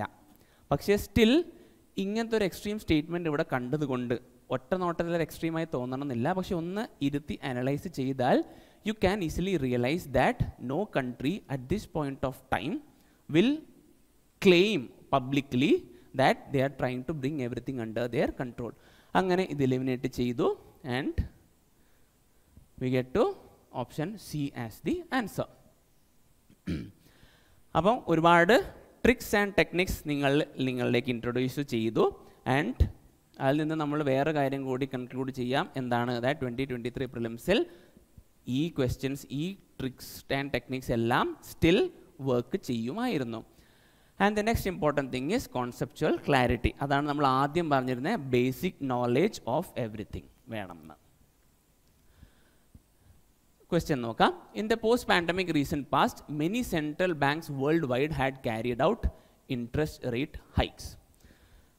ഇതൊരു റെപ്പോ റേറ്റ് എന്നുള്ളൊരു കോൺസെപ്റ്റ് ബേസിക് എക്കണോമിക്സിൽ എല്ലാവരും ഇനീഷ്യലി തന്നെ പഠിക്കുന്ന ഒരു കാര്യമാണ്. സോ എല്ലാവർക്കും അതൊരു തറോ ഓൾറെഡി ആയിട്ടുണ്ടാവണം. ആ ഒരു നോളേജ് വെച്ച് നോളേജ് വെച്ചിട്ട് നമുക്ക് ഈസിലി ഈ ക്വസ്റ്റ്യൻ ടാക്കിൾ ചെയ്യാൻ പറ്റും. പോസ്റ്റ് പാൻഡമിക് റീസെൻറ്റ് പാസ്റ്റ്, അതായത് പോസ്റ്റ് പാൻഡമിക്കിന് ശേഷം എന്താ സംഭവിച്ചത്? പാൻഡമിക് ടൈമിൽ എല്ലാ economic activity was shut down. So production of food, industrial production, അതെല്ലാം ഗുഡ്സിൻ്റെ പ്രൊഡക്ഷൻ എല്ലാം ഭയങ്കരമായിട്ട് ലോ ആയിരുന്നു. സോ ഒബ്വിയസ്ലി സപ്ലൈ കുറയുമ്പോൾ എന്താ പറ്റുക? പോസ്റ്റ് പാൻഡമിക് പീരീഡിൽ ഇൻഫ്ലേഷൻ വരും, എല്ലാത്തിൻ്റെയും പ്രൈസ് കൂടും. അപ്പോൾ ഇൻഫ്ലേഷൻ വരുന്ന ടൈമിൽ ഇൻഫ്ലേഷൻ എങ്ങനെയാണ് നമ്മുടെ സെൻട്രൽ ബാങ്ക്സ് കൺട്രോൾ ചെയ്യണത്? By hiking the repo rate. Repo rate കൂട്ടുമ്പോൾ എക്കണോമിയിലുള്ള മണി ഫ്ലോ കൺട്രോൾ ആവും. എല്ലാവരും ബാങ്കിൽ പോയി ഡെപ്പോസിറ്റ് ചെയ്യും rather than investing in some other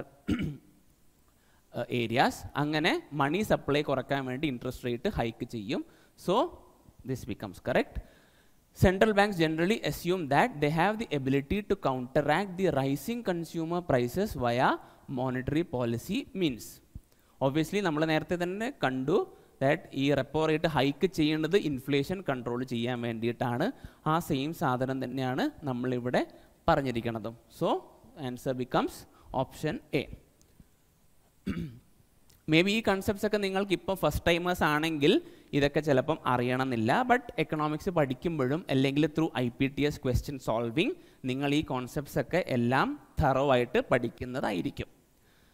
souls are not only the property of animal and plant life but also of rocks, running water and many other natural objects not looked on as living by other religious sect. ഇതും ancient മീഡിയവലിലെ ഒരു common തീമാണ്. Ancient മീഡിയവലിൽ തന്നെ നിങ്ങൾ എന്തായാലും പഠിക്കുന്ന ഒരു കാര്യമാണ്. Jainism is a religion which considers that every single object be it living or non living have soul within them. അവർ കല്ലിനകത്താണേലും ബോട്ടിലിനകത്താണേലും എല്ലാത്തിനും സോൾ ഉണ്ട് എന്ന് വിചാരിക്കുന്ന ഒരു റിലീജിയൻ ആണ് Jainism. So the answer directly നിങ്ങൾക്ക് കൺക്ലൂഡ് ചെയ്യാവുന്നതാണ് if you have the conceptual clarity of ancient medieval. പിന്നെ comes a question, basic economic question തന്നെയാണ് റിഗാർഡിങ് ക്യാപിറ്റൽ മാർക്കറ്റ്. ഇതും ക്യാപിറ്റൽ മാർക്കറ്റ് എന്താണ്, മണി മാർക്കറ്റ് എന്താണ് നിങ്ങൾക്കറിയുമെങ്കിൽ ഇത് ഡയറക്റ്റ്ലി വരാവുന്നൊരു കാര്യമാണ്, ആൻസർ ചെയ്യാൻ പറ്റുന്നൊരു ക്വസ്റ്റ്യൻ ആണ്. Capital market includes bond market, stock market, അങ്ങനത്തെ കുറച്ച് ഇൻവെസ്റ്റ്മെൻറ്റ്സ്. സോ ഇവിടെ ഓൾറെഡി ഗവൺമെൻറ് ബോണ്ട് മാർക്കറ്റ് ഉണ്ട്, സ്റ്റോക്ക് മാർക്കറ്റ് ഉണ്ട്, ട്രഷറി ബിൽ മാർക്കറ്റ് കംസ് ഉണ്ട്, മണി മാർക്കറ്റ്. അത് നിങ്ങൾ ബേസിക് എക്കണോമിക്സിൽ പഠിക്കുന്ന ഒരു കാര്യമാണ്. പക്ഷേ കോൾ മണി മാർക്കറ്റ് ചിലപ്പോൾ ഒരുപാട് കേൾക്കാൻ സാധ്യതയില്ല. പക്ഷേ the word itself says it's a money market instrument. അപ്പോൾ ഒരു ക്യാപിറ്റൽ മാർക്കറ്റ് ഇൻസ്ട്രുമെൻറ്റ് അല്ല. So the answer becomes only 2. ഇതൊക്കെ ബേസിക് നോളേജിൽ വരുന്ന കോൺസെപ്റ്റ്സ് ആണ്. ഇതൊക്കെ നിങ്ങൾ എന്തായാലും IPTSലൂടെ പഠിക്കുന്നതായിരിക്കും. Then comes a geography question. The soil in tropical rainforest is rich in nutrients. Tropical rainforest is an area where rainfall is very high. Rainfall എവിടെയെങ്കിലും ഭയങ്കര high ആണെങ്കിൽ അവിടെ എന്താ സംഭവിക്കുക? Soil erosion and leaching actions will be very high. അപ്പോൾ soil nutrients ഒക്കെ അവിടെ erode ചെയ്യപ്പെട്ട് പോവുകയാണ്. സോ അതൊരു ബേസിക് നോളേജ് ആണ് ദാറ്റ് ട്രോപ്പിക്കൽ റെയിൻ ഫോറസ്റ്റിൽ ന്യൂട്രിയൻ റിച്ച് അല്ല. സോ അത് വെച്ച് മാത്രം തന്നെ നിങ്ങൾക്ക് കൺക്ലൂഡ് ചെയ്യാം that option D is the answer. ഇതും ജോഗ്രഫിയുടെ ബേസിക് കോൺസെപ്റ്റ്സിൽ നിങ്ങൾ പഠിക്കുന്നതായിരിക്കും. India's public sector healthcare system largely focuses on curative care with limited preventive, promotive and rehabilitative care. ഇത് നമ്മളുടെ ചുറ്റിലും നടക്കുന്ന ഒരു കാര്യമാണ്. ഒരു ജനറൽ അവയർനെസ് ഉണ്ടെങ്കിൽ you can easily assume this statement to be correct.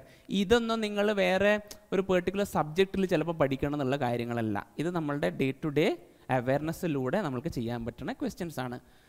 നമ്മളെപ്പോഴാണേലും preventive അസുഖം വന്നതിന് ശേഷം ആണ് നമ്മൾ ഹോസ്പിറ്റലിൽ പോകുന്നത്. അല്ലാതെ അതിനു മുമ്പേ we never think about preventive care like yoga or other physical exercises. അപ്പോൾ ഇത് കറക്റ്റ് ആണെന്ന് കൺക്ലൂഡ് ചെയ്യാം. Statement 2, under India's decentralized approach to health delivery, the states are primarily responsible for organizing health services. ഇവിടെ health services എന്നുള്ളത് സ്റ്റേറ്റിൻ്റെ അണ്ടറിലാണോ സെൻറ്ററിൻ്റെ അണ്ടറിലാണോ വരുന്നത് എന്നുള്ള ഒരു കോൺസെപ്റ്റ് നിങ്ങൾക്കിവിടെ അറിഞ്ഞിരിക്കണം. എന്നാലേ നിങ്ങൾക്കിത് കൺക്ലൂഡ് ചെയ്യാൻ പറ്റുള്ളൂ. എല്ലാവരും ഒരു ജനറൽ അവയർനെസ് വെച്ച് നോക്കുകയാണെങ്കിൽ നമ്മൾക്കറിയാം, ഇപ്പം നിപ്പ വന്നാലൊക്കെ കേരളത്തിൽ മൊത്തം കൺട്രോൾ ആരാ ചെയ്യണേ? സെൻട്രൽ ടീം വരും. പക്ഷേ കേരള ഗവൺമെൻറ് ആണ് അന്നേരം ഓവറോൾ കാര്യങ്ങൾ നോക്കുന്നത്. സ്റ്റേറ്റിൻ്റെ മെഡിക്കൽ കോളേജസ് ആണെങ്കിലും സ്റ്റേറ്റിൻ്റെ ഹെൽത്ത് ആണെങ്കിലും എല്ലാം സ്റ്റേറ്റ് ഹെൽത്ത് ഡിപ്പാർട്ട്മെൻറ്റ് അണ്ടറിലാണ് വരുന്നത്. ആ ഒരു ജനറൽ അണ്ടർസ്റ്റാൻഡിങ് ഉണ്ടെങ്കിലും U can conclude this as correct. പക്ഷേ സ്റ്റേറ്റിൻ്റെ അണ്ടറിലാണ് ഹെൽത്ത്, അതുകൊണ്ട് we have been focusing on curative care എന്നുള്ളത് ഒരു എന്താ പറയണ്ടേ, ഒരു ഡയറക്റ്റ് കോറിലേഷൻ ഉള്ള ഫാക്റ്റ് അല്ല. So here statement 1 is correct, statement 2 is correct, but statement 2 is not the correct explanation for statement 1. So option B becomes the answer. ഇതും നിങ്ങൾ എവിടെയും ഡയറക്റ്റ്ലി പഠിക്കുന്ന കാര്യമല്ല, ബട്ട് ഒരു broad understanding and lateral thinking വെച്ചിട്ട് ചെയ്യാൻ പറ്റുന്ന ഒരു ക്വസ്റ്റ്യൻ ആണ്. So next comes power of PYQs. Previous year questions എന്നുള്ളത് എപ്പോഴും ഒരു ലോ ഹാങ്ങിങ് ഫ്രൂട്ട് ആണ്. നിങ്ങൾ പ്രീവിയസ് ഇയർ ക്വസ്റ്റ്യൻസ് എത്ര സോൾവ് ചെയ്യണമെന്ന് പറഞ്ഞാലും മിക്ക സ്റ്റുഡൻസിനും മടിയായതുകൊണ്ട് അവർ സോൾവ് ചെയ്യാറില്ല. പക്ഷേ PYQs നിന്ന് ഡയറക്റ്റായിട്ട് റിപ്പീറ്റഡ് ക്വസ്റ്റ്യൻസ് എവറി ഇയർ നമ്മൾ കാണാറുണ്ട്. സോ ഇവിടെ നോക്കുകയാണെങ്കിൽ this is prelims 2021 question. Constitutional government means and അതിൻ്റെ answer was a government limited by the terms of the constitution. PYQs നമ്മൾ പഠിച്ചിട്ടുണ്ടെങ്കിൽ definitely we would have come across this question. And last year 2023 ചോദിച്ച question എന്താണ്? Which one of the following statements best reflects the chief purpose of constitution of a country? Constitutionന്റെ purpose എന്താണ്? Determines objectives for the making of necessary laws, enables the creation of political officers and the government, defines and limits the powers of government, secures social justice, social equality and social security. ഇത് നിങ്ങൾ confusion ഉണ്ടാവാം ചിലപ്പോൾ ആ exam point of വ്യൂവിൽ exam ഹാളിൽ ഇരിക്കുമ്പോൾ. പക്ഷേ PYQ നിങ്ങൾ നോക്കിയിട്ടുണ്ടായിരുന്നെങ്കിൽ ഒരു കൺഫ്യൂഷനും വരേണ്ട കാര്യമില്ല. Because constitution government limited by terms of the constitution. കോൺസ്റ്റിറ്റ്യൂഷൻ്റെ പേർപ്പസ് എന്താ? Limit the power of government. It is completely the same, just words ഒന്ന് അങ്ങോട്ടും ഇങ്ങോട്ടും റീഅറേഞ്ച് ചെയ്തു എന്നേ ഉള്ളൂ. നെക്സ്റ്റ് എക്സാമ്പിൾ പ്രിലിംസ് 2021 ക്വസ്റ്റ്യൻ ആണ്. എന്ത്? Leaf litter decomposes faster than in any other biome and as a result the soil surface is almost bare. Full ഞാൻ വായിക്കണില്ല. ഇതിൻ്റെ answer was tropical rain forest. ഇവിടെ എന്താ പറയണേ? ട്രോപ്പിക്കൽ റെയിൻ ഫോറസ്റ്റിൽ soil surface bare ആണ്, അവിടെ ന്യൂട്രിയൻസ് കുറവാണ്. നമ്മൾ ഓൾറെഡി കണ്ട ക്വസ്റ്റ്യൻ എന്തായിരുന്നു? Soil in tropical rainforest is rich in nutrients. 2021 ചോദിച്ച സെയിം ക്വസ്റ്റ്യൻ തന്നെയാണ്, ഒന്ന് പാറ്റേൺ മാറ്റിയിട്ട് ഇവിടെ ചോദിച്ചിരിക്കുന്നത്. സോ ശരിയാണ്, പാറ്റേൺ മാറിയോ 2023 പ്രിലിംസിൽ? യെസ് മാറി. പക്ഷേ way of tackling or one's ability to tackle prelims മാറിയോ? ഇല്ല. ബിക്കോസ് എല്ലാം സെയിം രീതിയിൽ തന്നെയാണ് നമ്മൾ അപ്രോച്ച് ചെയ്യേണ്ടത് എവറി ഇയർ. പിന്നെ പ്രിലിംസ് 22 ക്വസ്റ്റ്യൻ ആയിരുന്നു. when a prisoner makes out sufficient case, parole cannot be denied to such prisoner because it becomes a matter of his or her right. പിന്നെ state governments have their own prisoner release on parole rules. So ഈ same തീമിൽ തന്നെയാണ് നമ്മൾ ഇവിടെയും question വന്നിരിക്കുന്നത്. prisons are managed by state governments. പിന്നെ in India, prisons are governed by the Prisons Act 1894, which expressly keep the subject of prisons in the control of provincial governments. ഈ information factually നിങ്ങളുടെ കയ്യിൽ ചിലപ്പോൾ ഉണ്ടാവണമെന്നില്ല. പക്ഷേ ഈ PYQ വായിച്ചിട്ടുണ്ടെങ്കിൽ നിങ്ങൾക്ക് ഡെഫിനറ്റ്ലി കൺക്ലൂഡ് ചെയ്യാവുന്നതാണ് ദാറ്റ് സ്റ്റേറ്റ് ഗവൺമെൻറ്റ്സ് ആണ് prison and parole rules manage ചെയ്യണതും എസ്റ്റാബ്ലിഷ് ചെയ്യണതും. ആൻഡ് ഇതൊരു എന്താ പറയണ്ടേ, പ്രിസൺസ് ആക്ട് 1894 ബ്രിട്ടീഷ് എറയിലെ കാര്യമാണ്. അത് നമ്മൾക്ക് ചിലപ്പം അറിയണമെന്നില്ല. പക്ഷെ എന്നാലും ഇത് പ്രിസൺസ് ആക്ട് വഴിയാണ് നമ്മൾ ഇന്നത്തെ കാര്യങ്ങൾ കൺട്രോൾ ചെയ്യണമെന്ന് അസ്യൂം ചെയ്യുകയാണെങ്കിൽ കെപ് the subject in the control of provincial government. അത് ഒരു ഈസിലി ഗെസ്സബിൾ കാര്യമല്ല. പക്ഷേ എന്നാലും ബ്രിട്ടീഷ് എറയിൽ പ്രിസൺസ് എന്നുള്ളത് മോസ്റ്റ് പ്രോബബ്ലി സ്റ്റേറ്റിൻ്റെ അണ്ടറിൽ കൊണ്ടുവന്നിട്ടുണ്ടാവണം എന്നുള്ളൊരു നോളേജ് ചിലപ്പോഴും മോഡേൺ ഇന്ത്യയിൽ നിന്ന് നിങ്ങൾക്ക് കിട്ടിക്കാണണം.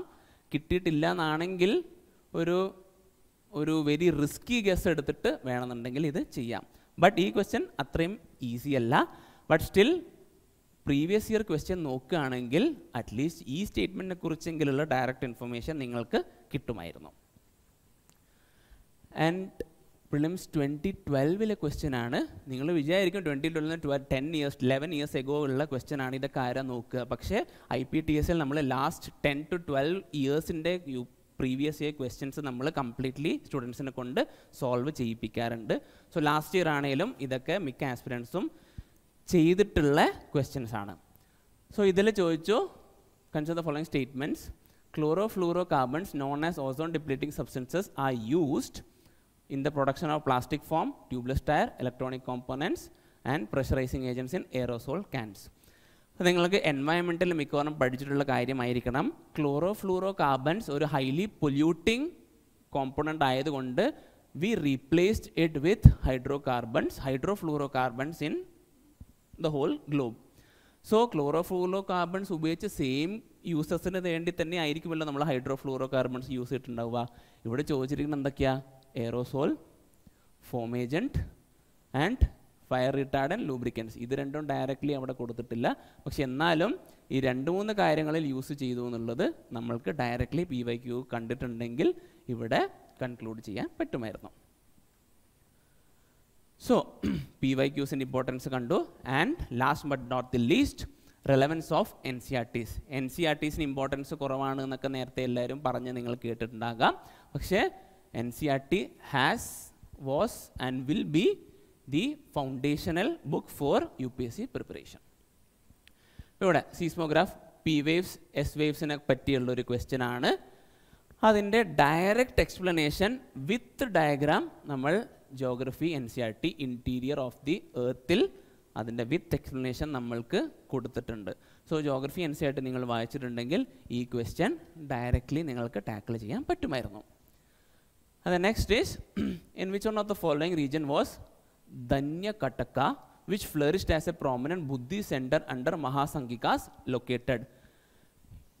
ഇത് ആക്ച്വലി ഏൻഷ്യൻറ്റ് ഇന്ത്യ NCERTയിൽ കൊടുത്തിരിക്കുന്ന ഡയഗ്രാമാണ്. ആ ഡയഗ്രാമിൽ നിന്ന് ഡയറക്റ്റായിട്ട് എടുത്തിരിക്കുന്ന ഒരു ക്വസ്റ്റ്യൻ ആണ്. പക്ഷേ പ്രാക്ടിക്കലി നോക്കുകയാണെങ്കിൽ ഇത് മൊത്തം ബൈ ഹാർട്ട് ചെയ്യുന്നത് പോസിബിൾ ആയിട്ടുള്ള കാര്യമല്ല.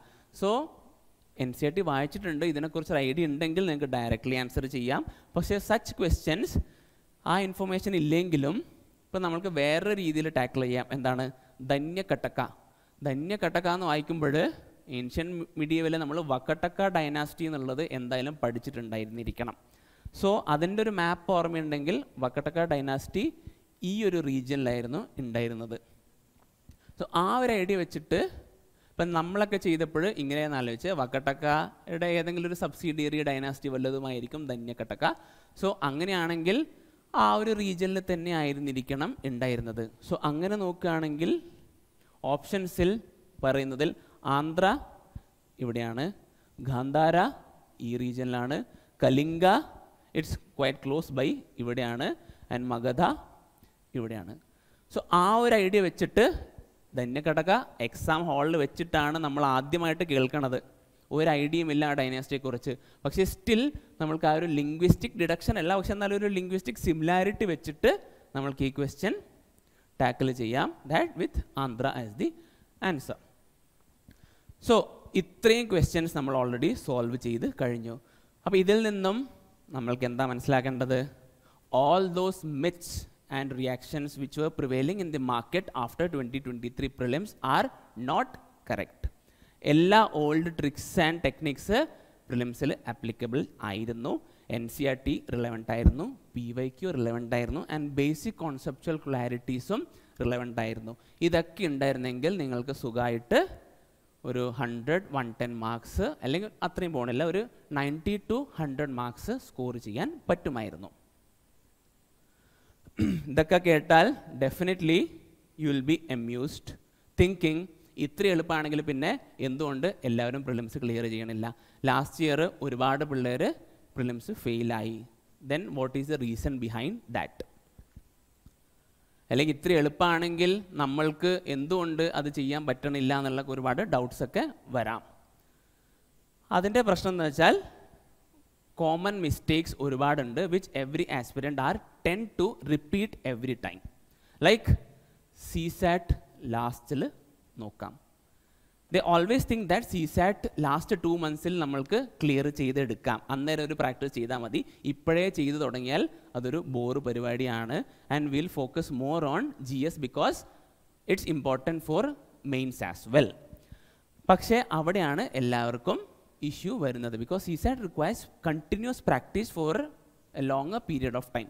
മാത്സിന് വീക്ക് ആണെങ്കിൽ ലാസ്റ്റ് മൊമെൻറ്റിൽ ചെന്നിട്ട് ലാസ്റ്റ് 2 months പെട്ടെന്ന് പെർമ്യൂട്ടേഷൻ ആൻഡ് കോമ്പിനേഷൻ പഠിക്കാനോ ലോജിക്കൽ റീസണിങ് ചെയ്യാനോ ഒന്നും അത്ര എളുപ്പത്തിൽ പറ്റണ കാര്യമല്ല.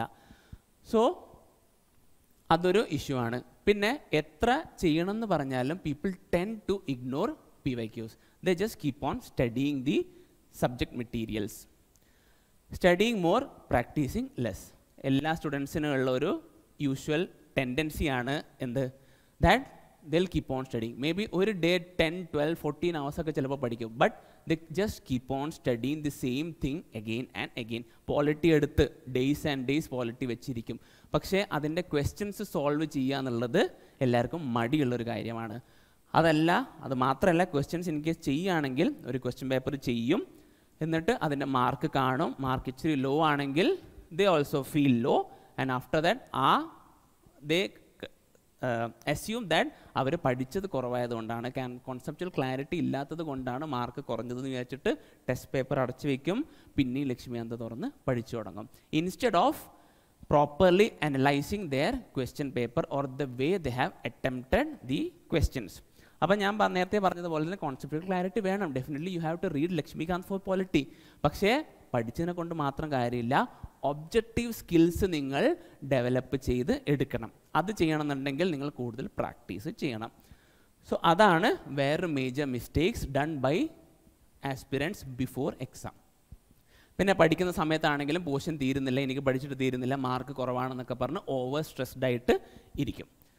പിന്നെ അറ്റ് ദി എൻഡ് റിവിഷൻ ചെയ്യില്ല, അവർ പഠിച്ച കാര്യം തന്നെ പഠിച്ചുകൊണ്ടിരിക്കും. പിന്നെ പ്രിലിംസ് ആകുമ്പോഴത്തേക്ക് ഒരുപാട് ന്യൂ മെറ്റീരിയൽസ് മാർക്കറ്റിൽ വരും. So the students have the tendency to go behind those newer materials which claim themselves to be എന്താ പറയണ്ടേ മോസ്റ്റ് റിപ്പീറ്റഡ് ക്വസ്റ്റ്യൻസ് വരുന്ന ഒരു PDF ആണെന്നൊക്കെ പറഞ്ഞിട്ട് ഒരു മാർക്കറ്റിൽ വരും. അത് വായിച്ചുകൊണ്ടിരിക്കും. സോ നമ്മൾ ഓൾറെഡി പഠിച്ച കാര്യങ്ങൾ റിവൈസ് ചെയ്താലേ നമ്മൾക്ക് ഈസിയർ ഒരു റിക്കവറി ഓഫ് ഇൻഫർമേഷൻ എക്സാം ഹാളിൽ ചെയ്യാൻ പറ്റുള്ളൂ. നമ്മൾ വേറെ എക്സ്ട്രാ കാര്യങ്ങൾ ആ സമയത്ത് ഇരുന്ന് പഠിക്കുകയാണെങ്കിൽ എല്ലാം കൂടെ കുഴഞ്ഞു മറിഞ്ഞ് ബ്രെയിനിൽ സ്റ്റക്കായി കിടക്കത്തേ ഉള്ളൂ. സോ ഇതൊക്കെയാണ് ബിഫോർ എക്സാം ആസ്പിരൻസ് ചെയ്യണ മിസ്റ്റേക്സ്. ആൻഡ് സപ്പോസ് ആ മിസ്റ്റേക്സ് ഒക്കെ എല്ലാവരും ചെയ്തില്ല, എല്ലാം നല്ല രീതിയിൽ തന്നെ IPTS ഒക്കെ ഫോളോ ചെയ്ത് നല്ല രീതിയിൽ പ്രാക്ടീസ് ഒക്കെ ചെയ്തിട്ട് ഒരു aspirant would have entered examination hall. പക്ഷേ അവിടെ എത്തിയപ്പോഴത്തേക്ക് ചിലപ്പോൾ some students feel anxiety and they get panic attacks as well. So അങ്ങനത്തെ ഒരു എൻവയൺമെൻറ്റിൽ പ്രസൻസ് ഓഫ് മൈൻഡ് നമ്മളുടെ വളരെ കുറയും. നമ്മൾ നേരത്തെ കണ്ട ട്രിക്സ് ആൻഡ് ടെക്നിക്സിൽ ലാറ്ററൽ തിങ്കിങ് ചെയ്യാൻ, എഡ്യൂക്കേറ്റഡ് ഗെസ് ചെയ്യാൻ, ലിംഗ്വിസ്റ്റിക് ഡിഡക്ഷൻ ചെയ്യണം എന്നൊക്കെ ഉണ്ടെങ്കിൽ we need presence of mind. അപ്പം മൈൻഡ് അവിടെ ക്വസ്റ്റ്യൻ പേപ്പറിലില്ല. എന്താ പറയണ്ടേ, ടെൻഷൻ അടിച്ച് അയ്യോ എക്സാം ഭയങ്കര ടഫാണല്ലോ, എനിക്കൊന്നും അറിയില്ലല്ലോ എന്നുള്ള ആ ഒരു മെൻറ്റാലിറ്റിയിൽ ഇരിക്കുകയാണെങ്കിൽ നിങ്ങൾക്ക് ക്വസ്റ്റ്യൻസ് വായിച്ചിട്ട് ഇതേപോലെയുള്ള എലിമിനേഷൻ ടെക്നിക്സ് ചെയ്യാൻ പറ്റില്ല. ലാസ്റ്റ് ഇയറും സംഭവിച്ചൊരു പ്രശ്നം അതായിരുന്നു. The questions appear to be quite tough. അത് കണ്ട ഉടനെ തന്നെ എല്ലാവരും പാനിക്കായി. പിന്നെ അവർ പഠിച്ച കാര്യങ്ങൾ മൊത്തം മറന്നു. And they have the tendency to become prejudgmental. എക്സാമിൻ്റെ ആദ്യത്തെ 10 ക്വസ്റ്റ്യൻസ് കാണുമ്പോഴത്തേക്കും ദേ ഡിസൈഡ് ദാറ്റ് അവരുടെ ഈ വർഷം പോയി, ഇനി നെക്സ്റ്റ് ഇയർ പ്രിലിംസിനെ വല്ലതും ചെയ്യാൻ പറ്റുള്ളൂ എന്നുള്ളത്. 90 ക്വസ്റ്റ്യൻസ് അവിടെ ബാക്കിൽ കിടപ്പുണ്ട്. അതൊക്കെ നമുക്ക് റീസണിങ് ലോജിക്ക് വെച്ചിട്ട് നമുക്ക് ചെയ്യാൻ പറ്റും. പക്ഷെ ഓൾറെഡി നിങ്ങൾ പ്രീ ജഡ്ജ്മെൻറ്റിലായി കഴിഞ്ഞാൽ പിന്നീട് അങ്ങോട്ടേക്ക് ഇത് ടാക്കിൾ ചെയ്യാൻ പറ്റില്ല. ആൻഡ് ഇത്രയും ടെൻഷനായി കഴിഞ്ഞാൽ at the end definitely time mismanagement പറ്റും. അങ്ങനെ ഒരുപാട് കുട്ടികൾക്കും ഈ ഐട്രേഷൻ ഒന്നും നടന്നില്ല. ആകെ 1 or 2 റൗണ്ട്സേ പോയിട്ടുണ്ടായിരുന്നുള്ളൂ. Some people could attempt only 60, 65, 50 questions. അങ്ങനത്തെ ഒരുപാട് മിസ്റ്റേക്സ് ഡ്യൂറിങ് എക്സാം വരും. അപ്പോൾ അതിൻ്റെ കൺക്ലൂഷൻ എന്താ? പ്രിലിംസ് ആക്ച്വലി ഒരു പോസിബിൾ ടാർഗറ്റ് ആയിരുന്നു. പക്ഷേ ഈ common mistakes before exam and during exam is actually the villain. So അപ്പോൾ ഈ മിസ്റ്റേക്സ് നിങ്ങൾക്ക് എങ്ങനെ റിസോൾവ് ചെയ്യാം? By joining IPTS. So the question comes, why IPTS? So why IPTS എന്നുള്ളത് ഒന്ന് ലാസ്റ്റ് ഇയറിലെ IPTSൻ്റെ പെർഫോമൻസ് നോക്കാം. ആൻഡ് ദിസ് ഇയർ നമ്മൾ എന്തൊക്കെയാണ് IPTSൽ ചെയ്യാൻ പോകുന്നത് എന്നുള്ളതും നമ്മൾക്ക് നോക്കാം.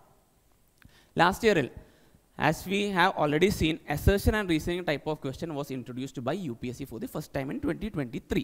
പക്ഷേ UPSC പ്രിലിംസിന് മുന്നേ ഉള്ള നമ്മുടെ iLearnലെ IPTS ക്വസ്റ്റ്യൻസിൽ നമ്മൾ already assertion reasoning type questions introduce ചെയ്തിട്ടുണ്ടായിരുന്നു. So that means we are always ahead of the trend. നമ്മൾ IPTSൽ ക്വസ്റ്റ്യൻസ് ഇടുമ്പോൾ തന്നെ maximum variety of questions and maximum possible ഏരിയാസിൽ നിന്ന് we try to incorporate questions and give students a very better experience. And then comes repeated questions. ഒരുപാട് IPTSലെ questions repeated ആയിട്ട് UPSCയിൽ വന്നിരുന്നു. പക്ഷേ I'm not going to detail of this because every single institution around us, be it in Trivandrum or in Delhi, എല്ലാവരും claim ചെയ്യുന്നതാണ്. Fake ആണോ real ആണോ നമ്മൾക്കറിയില്ല. Lot of institutions claim that 50 questions of theirs have been repeated in UPSC എന്നൊക്കെ പറഞ്ഞ് എല്ലാവരും claim ചെയ്യുകയാണ്. So ആ ഒരു ചുമ്മാ ഫേക്ക് ക്ലെയിംസ് നടത്താൻ iLearnന് താല്പര്യമില്ല. സോ എന്നാലും ജസ്റ്റ് 2-3 ക്വസ്റ്റ്യൻസ് ഇവിടെ വെച്ചിരിക്കുകയാണ്. എല്ലാം ഡയറക്റ്റായിട്ട് വന്നിട്ടുണ്ട്. സോ ക്വസ്റ്റ്യൻ റിപ്പീറ്റ് ചെയ്യുന്നതിനേക്കാൾ കൂടുതൽ നമ്മൾക്ക് വേണ്ടുന്നത് അറിയാത്ത ക്വസ്റ്റ്യൻ വന്നാൽ അത് ടാക്കിൾ ചെയ്യാനുള്ള ആ ഒരു കപ്പാസിറ്റിയാണ്. സോ ദിസ് ഇയർ IPTSൽ we have got lot of test. ഇവിടെ ഓൾറെഡി ഒരു CSATന് വേണ്ടി മാത്രം 9 ടെസ്റ്റ് നമ്മൾ ഫോക്കസ് ചെയ്ത് വെക്കുന്നുണ്ട്. ആൻഡ് CSATൻ്റെ ടെസ്റ്റ് വീക്കിലാണെങ്കിൽ അതിന് വേണ്ടിയുള്ള എക്സ്ട്രാ സ്ട്രാറ്റജി സെഷൻസും പ്രാക്ടീസ് സെഷൻസും എല്ലാം ഉണ്ടാവുന്നതായിരിക്കും. And topic wise current affair revision full length test എന്നൊക്കെ പറഞ്ഞിട്ട് നമ്മൾക്ക് ഓൾറെഡി ഒരു 22 ടെസ്റ്റ് GSന് വേണ്ടിയിട്ടും ഉണ്ട്. And under theory of prelims we have subject specific strategy sessions. അതായത് ഈ വീക്കിൽ എക്കണോമി ആണെങ്കിൽ ആ എക്കണോമിയുടെ ഫസ്റ്റ് ഡേ തന്നെ, അതായത് മൺഡേയിൽ നമ്മൾ എക്കണോമിക്സ് എങ്ങനെ പഠിക്കണം, എന്തൊക്കെ ഫോക്കസ് ചെയ്യണം, ഹൗ ടു ടാക്കിൾ അറിയാത്ത തീംസൊക്കെ ഉണ്ടെങ്കിൽ എന്നുള്ള ഒരുപാട് കോൺസെപ്റ്റ്സ് നമ്മൾ ഈ സ്ട്രാറ്റജി സെഷൻ പോലെ തന്നെ സബ്ജക്ട് സ്പെസിഫിക് സ്ട്രാറ്റജി സെഷൻസ് എല്ലാ വീക്കിലും ഉണ്ടാകുന്നതായിരിക്കും. സോ ആ ഒരു സ്ട്രാറ്റജി സെഷൻ കേട്ടതിന് ശേഷം once you go back home and study or revise that subject, നിങ്ങളുടെ way of understanding തന്നെ completely മാറും. And then we always focus on techniques for lateral thinking. ഇവിടെ add ചെയ്യാനുള്ളൊരു കാര്യം എന്താണെന്ന് വെച്ചാൽ ഈ അപ്രോച്ച് എന്നുള്ളൊരു കോൺസെപ്റ്റ് അല്ലെങ്കിൽ ലാറ്ററൽ തിങ്ക് ചെയ്യാനുള്ള ഐഡിയാസൊക്കെ IPTSൽ നമ്മൾ 2022 തന്നെ ഇൻട്രൊഡ്യൂസ് ചെയ്തൊരു കാര്യമാണ്. And proudly iLearn was the first institute in the market to introduce the concept of approach in keys. Normally എല്ലാ ഇൻസ്റ്റിറ്റ്യൂട്ടിലും എന്താ കാണുന്നത്, ക്വസ്റ്റ്യൻ ഉണ്ടാവും, അതിൻ്റെ ആൻസർ കീ ഉണ്ടാവും. പക്ഷേ iLearn has been focusing on approach, that is how to encourage അല്ലെങ്കിൽ how to tackle each and every question. അറിയാത്തൊരു ക്വസ്റ്റ്യൻ വന്നാൽ അതിൽ നമ്മൾ നേരത്തെ കണ്ട ട്രിക്സ് ആൻഡ് ടെക്നിക്സ് ഉപയോഗിച്ചിട്ട് എങ്ങനെ നമ്മൾ അറിയാത്തൊരു ക്വസ്റ്റ്യൻ ടാക്കിൾ ചെയ്യാമെന്നുള്ളത് 100 ക്വസ്റ്റ്യൻസ് ഉണ്ടെങ്കിൽ 100 ക്വസ്റ്റ്യൻസിൽ നമ്മൾ മോസ്റ്റ്ലി ഇൻകോർപ്പറേറ്റ് ചെയ്യുന്നൊരു കാര്യമാണ്. സോ ഒബ്വിയസ്ലി സ്റ്റുഡൻസിന് ഒരു ഐഡിയ കിട്ടും. അതായത് ഒരു ക്വസ്റ്റ്യൻ കണ്ടാൽ എങ്ങനെ നമ്മളുടെ ബ്രെയിൻ പ്രോസസ്സ് ചെയ്യണം, എങ്ങനെ നമ്മളുടെ തോട്ട് പ്രോസസ്സ് പോകണം എന്നുള്ളതൊക്കെ എല്ലാ ക്വസ്റ്റ്യനിലും IPTSലൂടെ നിങ്ങൾക്ക് കിട്ടുന്നതായിരിക്കും. And then comes previous year practice sessions. അത് നമ്മൾ ഓൾറെഡി പറഞ്ഞതുപോലെ തന്നെ എല്ലാ ഇയറിൻ്റെയും അല്ലെങ്കിൽ എല്ലാ സബ്ജക്റ്റ് വൈസ് PYQs നിങ്ങളെ കൊണ്ട് സോൾവ് ചെയ്യിപ്പിച്ച് ആൻഡ് അതിനൊരു ഡിഫറെൻറ്റ് വ്യൂ പോയിൻറ്റ്സും നിങ്ങൾക്ക് തരുന്നതായിരിക്കും. And current affairs value edition sessions. Current അഫയേഴ്സിൻ്റെ ഇമ്പോർട്ടൻസ് ഭയങ്കര കൂടുതലാണ്, പ്രിലിംസിനാണെങ്കിലും മെയിൻസിനാണെങ്കിലും.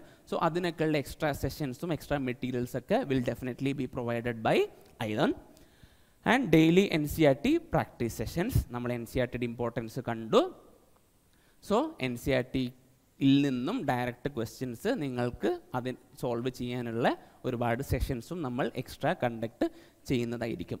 So as you can see here 2023 prelims ആണെങ്കിലും അതിന് മുന്നത്തെ പ്രിലിംസ് ആണെങ്കിലും അപ്കമിങ് 2024 പ്രിലിംസ് ആണെങ്കിലും എല്ലാത്തിനും ടാക്കിൾ ചെയ്യാനുള്ള method has in changed. Whether the exam has become more tough or easier, the way to crack the exam is still the same. അപ്പോൾ അതിനുള്ള അപ്രോച്ചും കാര്യങ്ങളും ഒക്കെയാണ് നമ്മൾ IPTSൽ കംപ്ലീറ്റ്ലി ഇൻകോർപ്പറേറ്റ് ചെയ്യണത്. ആൻഡ് ഈ ഫെസിലിറ്റീസ് നിങ്ങൾക്ക് വേറെ ആൻസർ കീസിൽ നിന്നോ ഇൻസ്റ്റിറ്റ്യൂഷനിൽ നിന്നോ കിട്ടാനുള്ള ചാൻസ് വളരെ കുറവാണ്. സോ ഇത്രയും തന്നെയാണ് പറയാനുള്ളത്. So I just leave you with this slide. നമ്മൾ നേരത്തെ കണ്ട before exam after exam mistakes കണ്ടു. അപ്പോൾ അതിന് എസെൻഷ്യൽ ടു ക്ലിയർ പ്രിലിംസ് ആയിട്ട് before exam we need conceptual clarity, revision, rigorous practice and എല്ലാം കമ്പൈൻ ചെയ്തിട്ട് we have IPTS. During exam എന്തൊക്കെയാണ് വേണ്ടത്? Confidence, presence of mind, logic application and time management. ഇതൊക്കെ നിങ്ങൾക്ക് എങ്ങനെ കിട്ടാം? ബൈ attempting IPTSൻ്റെ sectional and all weekly tests along with theory of prelim sessions and strategy sessions. So IPTS മൊത്തത്തിൽ നിങ്ങൾ strictly and disciplinedോടുകൂടി follow ചെയ്യുകയാണെങ്കിൽ at the end you will definitely be in a better position to clear prelims. So just be confident, follow the procedures of IPTS and clear prelims in 2024. All the best.